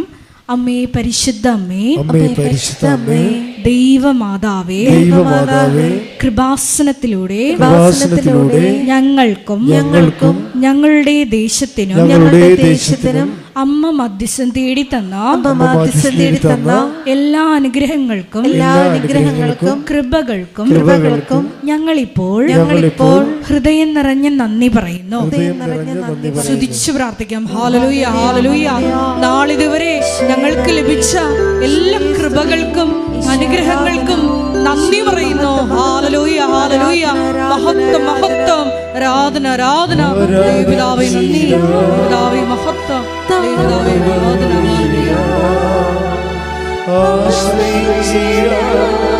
ദിവ്യകാരുണ്യത്തെ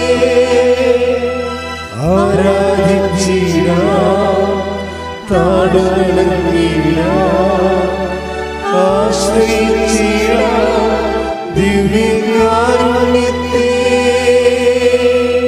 പരിശുദ്ധ പരമാ ദിവ്യ കാരുണ്യത്തിന് ആരാധനയും സ്തുതിയും പുകഴ്ചയും ഉണ്ടായിരിക്കട്ടെ. പരിശുദ്ധ പരമ ദിവ്യ കാരുണ്യത്തിന് എന്നേരവും ആരാധനയും സ്തുതിയും പുകഴ്ചയും ഉണ്ടായിരിക്കട്ടെ. പരിശുദ്ധ പരമ ദിവ്യ കാരുണ്യത്തിന് എന്നേരവും ആരാധനയും സ്തുതിയും പുകഴ്ചയും ഉണ്ടായിരിക്കട്ടെ. അമ്മേ പരിശുദ്ധ അമ്മേ, അമ്മേ പരിശുദ്ധ അമ്മേ, ദൈവമാതാവേ, ദൈവമാതാവേ, 2004 ഡിസംബർ 7-ം തീയതി 2004 ഡിസംബർ 7-ം തീയതി ഉച്ച കഴിഞ്ഞ് 2:30 2:30 കൃപാസനത്തിൽ സംഭവിച്ച അമ്മയുടെ പ്രത്യക്ഷപ്പെടലിനെ കുറിച്ച് തിരുസഭയ്ക്ക് സമർപ്പിച്ചിരിക്കുന്ന പഠനരേഖകളുടെ മേൽ വസ്തുനിഷ്ഠവും ദൈവശാസ്ത്ര വിധി പ്രകാരമുള്ളതുമായ അന്വേഷണ പഠനങ്ങൾ നടത്തി ആ പ്രത്യക്ഷപ്പെടലിലൂടെ പ്രകടമായ ദൈവമാതാവിന്റെ പ്രത്യേക കരുതലും സംരക്ഷണവും വെളിപ്പെടുത്തുന്ന പീഡിതരുടെ ആശ്വാസവും പ്രവാചകന്മാരുടെ രാജ്ഞിയും വാഗ്ദാനത്തിന്റെ പേടകവും പ്രപഞ്ച പ്രകൃതിയുടെ മാതാവുമായ പരിശുദ്ധമ്മയുടെ ഭക്തി തിരുസഭയിൽ കൂടുതൽ പ്രചരിച്ച് ജീവിതത്തിന്റെ ദുരിത ദുരന്ത അവസ്ഥകളിൽ അകപ്പെട്ട് കഴിയുന്ന അനേകായിരം മക്കൾക്ക് ദൈവത്തിന്റെ സാന്നിധ്യവും സന്ധിപ്പും കൂടുതൽ അനുഭവിക്കുക വഴി ആത്മീയ വിശുദ്ധിയും ദൈവശക്തിയും കൈവരിക്കുവാൻ ഞങ്ങളുടെ കുടുംബങ്ങളെ ഇടയാക്കണമേ. സ്തുതിച്ചു പ്രാർത്ഥിക്കാം. Hallelujah, hallelujah, hallelujah. ദിവ്യകാരുണ്യനാഥ, മരിയൻ ഉടമ്പടിയെടുത്ത് പ്രാർത്ഥിക്കുന്ന ഞങ്ങളുടെ കുടുംബങ്ങളെ വിശുദ്ധീകരിക്കണമേ എന്ന് പ്രാർത്ഥിക്കുന്നു, ശക്തീകരിക്കണമേ എന്ന് പ്രാർത്ഥിക്കുന്നു, ആത്മാവാൽ വഴി നടത്തണമേ എന്ന് പ്രാർത്ഥിക്കുന്നു, വലിയ വലിയ സാക്ഷികളാക്കി ഉയർത്തണമേ എന്ന് പ്രാർത്ഥിക്കുന്നു. Hallelujah, hallelujah. ദൈവപിതാവേ നന്ദി, ദൈവപിതാവേ മഹത്വം, ദൈവപിതാവേ ആരാധന.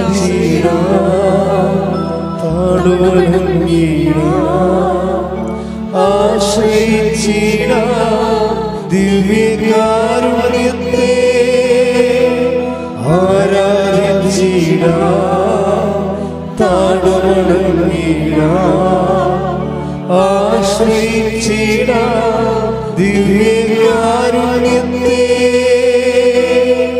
പരിശുദ്ധ പരമ ദിവ്യ കാരുണ്യത്തിന് ആരാധനയും സ്തുതിയും പുകഴ്ചയും ഉണ്ടായിരിക്കട്ടെ. പരിശുദ്ധ പരമ ദിവ്യ കാരുണ്യത്തിന് ആരാധനയും സ്തുതിയും പുകഴ്ചയും ഉണ്ടായിരിക്കട്ടെ. പരിശുദ്ധ പരമ ദിവ്യ കാരുണ്യത്തിന് ആരാധനയും സ്തുതിയും പുകഴ്ചയും ഉണ്ടായിരിക്കട്ടെ. അമ്മേ പരിശുദ്ധ അമ്മേ, അമ്മേ പരിശുദ്ധ അമ്മേ, ഭൂസ്വർലോകങ്ങളുടെ രാജ്ഞിയായ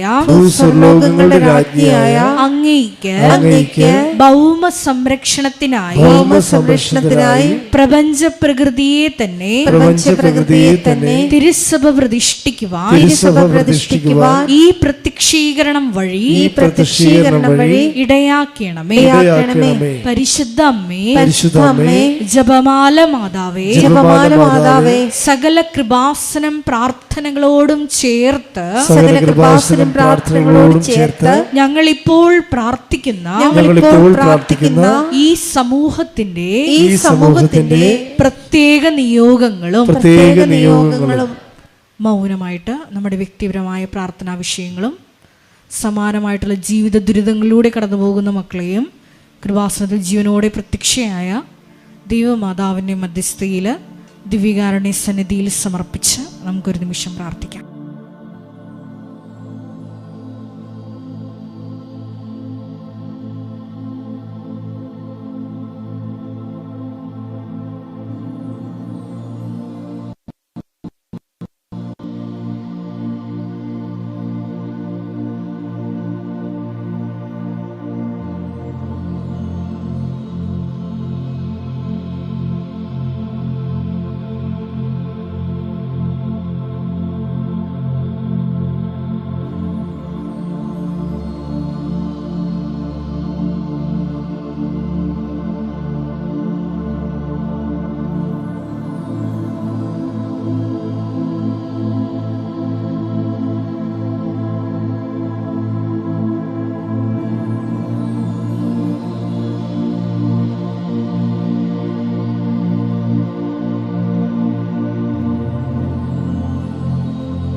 അമ്മയുടെ പ്രത്യക്ഷീകരണത്തിന്റെ ഈ അനുഗ്രഹവേളയിൽ ഞങ്ങൾക്ക് സാധിച്ചു തരുവാൻ കനിയണമേ. ആമേൻ. സ്തുതിച്ചു പ്രാർത്ഥിക്കാം. Hallelujah, hallelujah, hallelujah, hallelujah. ഒരിക്കൽ കൂടി നാളിതുവരെ കൃപാസനത്തിൽ വന്ന് മരിയൻ ഉടമ്പടിയെടുത്ത് പ്രാർത്ഥിച്ചു പോയിട്ടുള്ള മുഴുവൻ മക്കളെയും, ഓൺലൈനായി ഉടമ്പടിയെടുത്ത് പ്രാർത്ഥിക്കുന്ന മക്കളെയും, ലൈറ്റ് ക്യാൻഡിൽ പ്രയർ വഴിയായിട്ടും അവർ ഡെയിലി ബ്രെഡ് പ്രാർത്ഥനയിലൂടെയും എല്ലാം തങ്ങളുടെ നിയോഗങ്ങൾ സമർപ്പിക്കുന്ന ഓരോ മക്കളുടെയും വ്യക്തിപരമായ ആവശ്യങ്ങളെ ഞങ്ങൾ ഈ അൾത്താരയിൽ സമർപ്പിച്ച് പ്രാർത്ഥിക്കുന്നു. ഏറെ പ്രത്യേകമായിട്ട് ജീവിത ദുരിതങ്ങളിലൂടെ കടന്നു പോകുന്ന മക്കളുടെ പ്രത്യേകമായ നിയോഗങ്ങളെ ഈ അൾത്താരയിൽ സമർപ്പിച്ച് പ്രാർത്ഥിക്കുന്നു. ഗുരുതരമായിട്ടുള്ള രോഗാവസ്ഥകളിലൂടെ കടന്നു പോകുന്ന മക്കളെ ഈ അൾത്താരയിൽ സമർപ്പിച്ച് പ്രാർത്ഥിക്കുന്നു.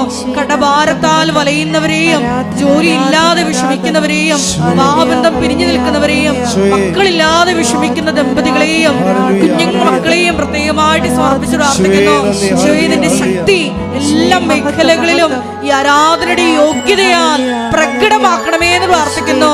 കൃപാസനത്തിൽ നടന്ന പരിശുദ്ധ അമ്മയുടെ പ്രത്യക്ഷീകരണ സ്ഥിരീകരണത്തിനായി മക്കളുടെ നിയോഗങ്ങളെ ഏറ്റെടുക്കണമേ എന്ന് പ്രാർത്ഥിക്കുന്നു. Hallelujah, hallelujah, hallelujah. മഹത്വം, മഹത്വം, ആരാധന, ആരാധന. Hallelujah, hallelujah, hallelujah. നമുക്ക് എല്ലാവർക്കും എഴുന്നേറ്റ് നിന്നുകൊണ്ട് കരങ്ങളടിച്ചുകൊണ്ട് ദൈവസ്നേഹത്തോടെ സന്തോഷത്തോടെ ദൈവത്തെ മഹത്വപ്പെടുത്തി ഗായക സംഘത്തോട് ചേർന്നുകൊണ്ട് പാടി പ്രാർത്ഥിക്കാം.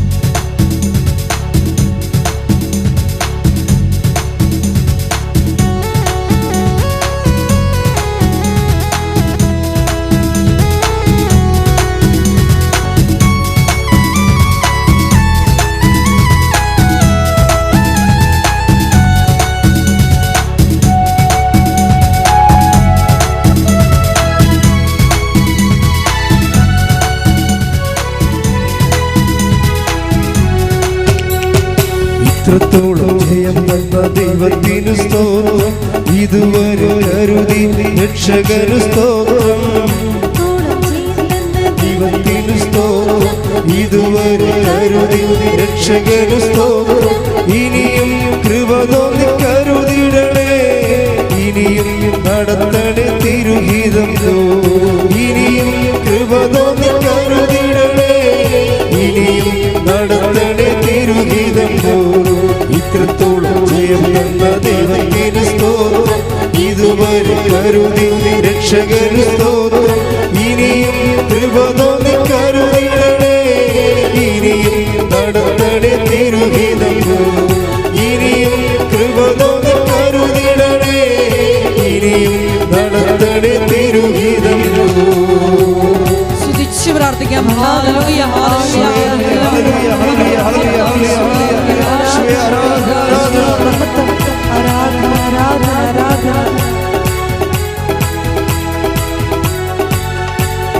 ഇന്നതല്ല ദൈവം നമ്മെ നിർത്തിയതാ, നേടിയതല്ല ദൈവമെല്ലാം തന്നതല്ലേ. ഇന്നതല്ല ദൈവം നമ്മെ നിർത്തിയതാ, നേടിയതല്ല ദൈവമെല്ലാം തന്നതല്ലേ. ഉച്ചത്തിൽ ചെയ്ത് പാടാം. ഇന്നതല്ല ദൈവം നമ്മെ നേടിയതല്ല ദൈവമെല്ലാം തന്നതല്ലേ. നടത്തിയ വിധങ്ങളെ ഓർത്തിടുമ്പോൾ നന്ദിയോടെ നാദം സ്തുതി പാടിടാം. നടത്തിയ വിധങ്ങളെ ഓർത്തിടുമ്പോൾ നന്ദിയോടെ നാദം സ്തുതി. കൈകൾ ഉയർത്തി. ഇത്രത്തോളം ജയം തന്ന ദൈവത്തിനു സ്തോത്രം, ഇതുവരെ കരുതി രക്ഷകനു സ്തോത്രം. ഇത്രത്തോളം ജയം തന്ന ദൈവത്തിനു സ്തോത്രം, ഇതുവരെ കരുതി രക്ഷകനു സ്തോത്രം. ഇനിയും കൃപ തോന്നി കരുതിടണേ, ഇനിയും നടത്തണേ തിരുഹിതം. ഇനിയും കൃപ തോന്നി കരുതിടണേ, ഇനിയും നടത്തണേ തിരുഹിതം.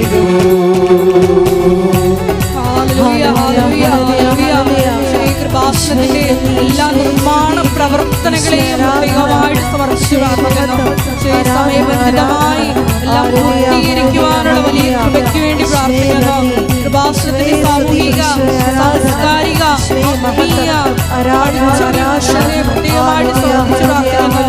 എല്ലാ മേഖലകളിലും പരിശുദ്ധ അമ്മയുടെ ഇടപെടലുണ്ടാകുവാനുള്ള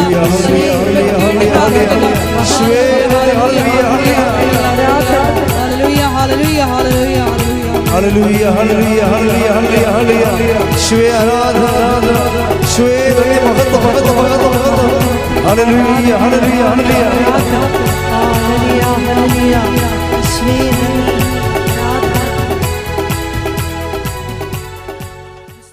ജീവിത ദുരിതങ്ങളുടെ നിവാരണത്തിന് വേണ്ടി കർത്താവിൻ്റെ നാമത്തിൽ കൃപാസന മാതാവിൻ്റെ മധ്യസ്ഥ പ്രാർത്ഥിക്കാൻ തുടങ്ങുകയാണ്. സ്തുതിക്കട്ടെ. Hallelujah, hallelujah, hallelujah, hallelujah, hallelujah.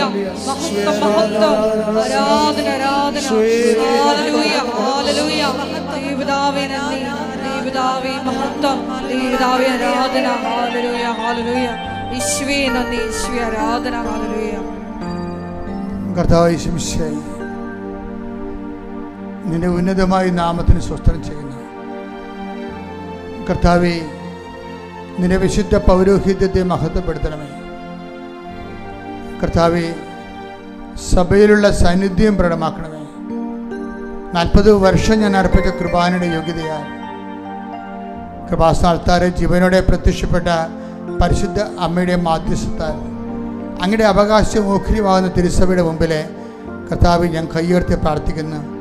ഇവിടെ തീർത്ഥാടനത്തിൽ പ്രാർത്ഥിക്കുന്നവരും ഓൺലൈനിൽ പ്രാർത്ഥിക്കുന്നവരും അവിടെ മാരക രോഗങ്ങൾ, അവിടെ വേദനകൾ, ജീവിത ദുരിതങ്ങൾ കർത്താവിൻ്റെ ഉന്നതമായ നാമത്തിൽ മാറിപ്പോകട്ടെ. സ്തുതിക്കട്ടെ. Hallelujah, hallelujah, hallelujah, hallelujah, hallelujah. മഹത്വം, മഹത്വം, ആരാധന, ആരാധന. Hallelujah, hallelujah, hallelujah. എല്ലാ രോഗ ദുരിതങ്ങളും സുഖപ്പെട്ടുകൊണ്ട് അങ്ങയുടെ നാമത്തെ ഈ ആരാധനയിലൂടെ വീണ്ടും വീണ്ടും മഹത്വപ്പെടുത്തണമേ. ഹല്ലേലൂയ. പരിശുദ്ധരേ, പരമോന്നത യേശുവേ, അണയുന്നു തിരുമുൻപിലാ, അലിവോടെ നോക്കണമേ. ആരാധ്യരേ, പരിശുദ്ധരേ, പരമോന്നത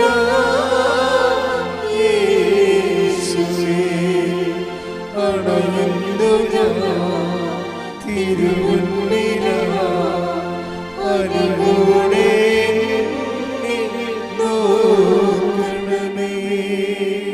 എൻ്റെ പ്രിയപ്പെട്ടവരെ, ഇന്ന് ഈ ആഴ്ചയിൽ ഓപ്പറേഷന് നിശ്ചയിച്ചിരിക്കുന്നവരെ അവിടെ ഓപ്പറേഷൻ സുഖമായി നടക്കാൻ വേണ്ടി ചിലക്ക് സ്കാൻ ചെയ്യുമ്പോഴേ കർത്താവ് സുഖപ്പെടുത്തിയിട്ടുണ്ടെങ്കിൽ ഡോക്ടറിനത് ബോധ്യപ്പെട്ടുകൊണ്ട് ഓപ്പറേഷൻ ഒഴിവാക്കാൻ വേണ്ടിയൊക്കെ പ്രാർത്ഥിക്കാം.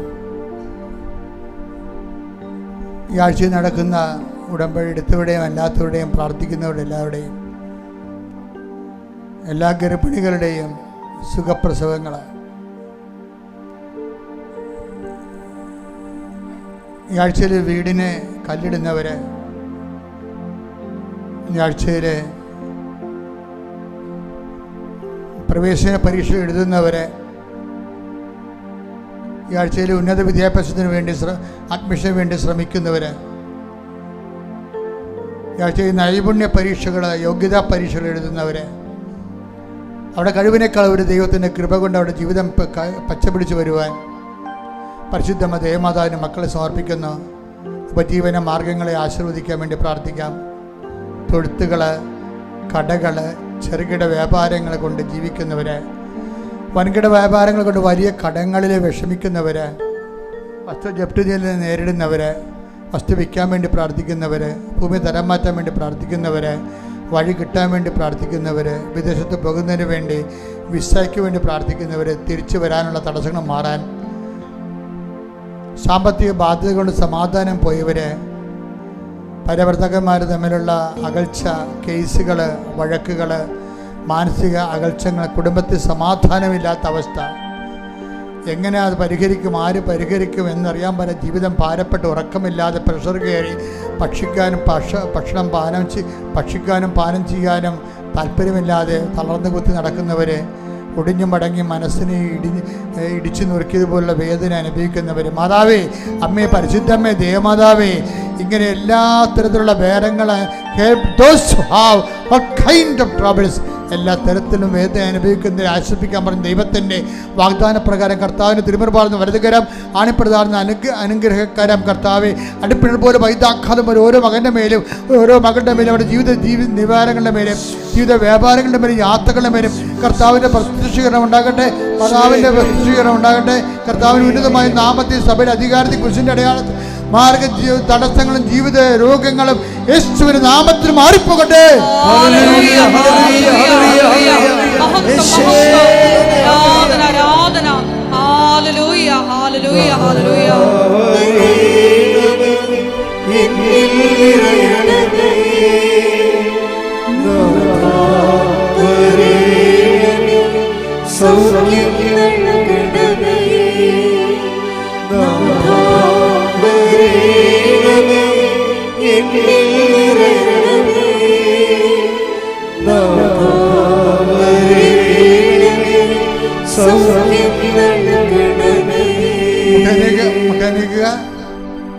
വ്യക്തിപരമായ ആവശ്യങ്ങൾക്ക് പ്രാർത്ഥിക്കുക, മൗനമായി പ്രാർത്ഥിക്കുക. സമാപന ആശീർവാദം.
സ്നേഹമുള്ളവരെ, പ്രധാനപ്പെട്ട അറിയിപ്പുകളാണ് ഈ സമയം നൽകുന്നത്.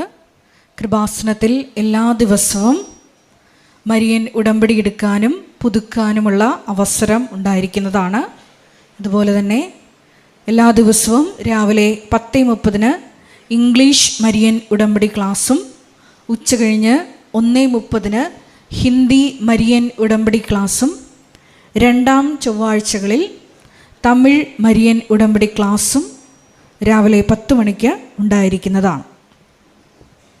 കൃപാസനത്തിൽ സമർപ്പണ ജീവിതം നയിക്കാൻ ആഗ്രഹിക്കുന്ന യുവതികൾ, +2 ഡിഗ്രി പാസ്സായ കുട്ടികൾ 82 81 29 75 11 എന്ന വാട്സപ്പ് നമ്പറിൽ ബന്ധപ്പെടുക. അതുമല്ലെങ്കിൽ apparitionmissionaries@gmail.com എന്ന ഇമെയിൽ അഡ്രസ്സിൽ കോൺടാക്റ്റ് ചെയ്യുക. കൃപാസനം പത്രം 23 ഭാഷകളിൽ ലഭ്യമാണ്. നിങ്ങൾ ആയിരിക്കുന്ന ഇടങ്ങളിൽ ഏത് ഭാഷ കൊടുത്താൽ ദൈവജനത്തിന് ഏറ്റവും പ്രയോജനകരമാകും എന്നുള്ള ഭാഷകളാണ് ഉടമ്പടി എടുക്കുന്ന സഹോദരങ്ങൾ വാങ്ങിച്ചുകൊണ്ട് പോകേണ്ടത് എന്നുള്ള കാര്യം സ്നേഹപൂർവ്വം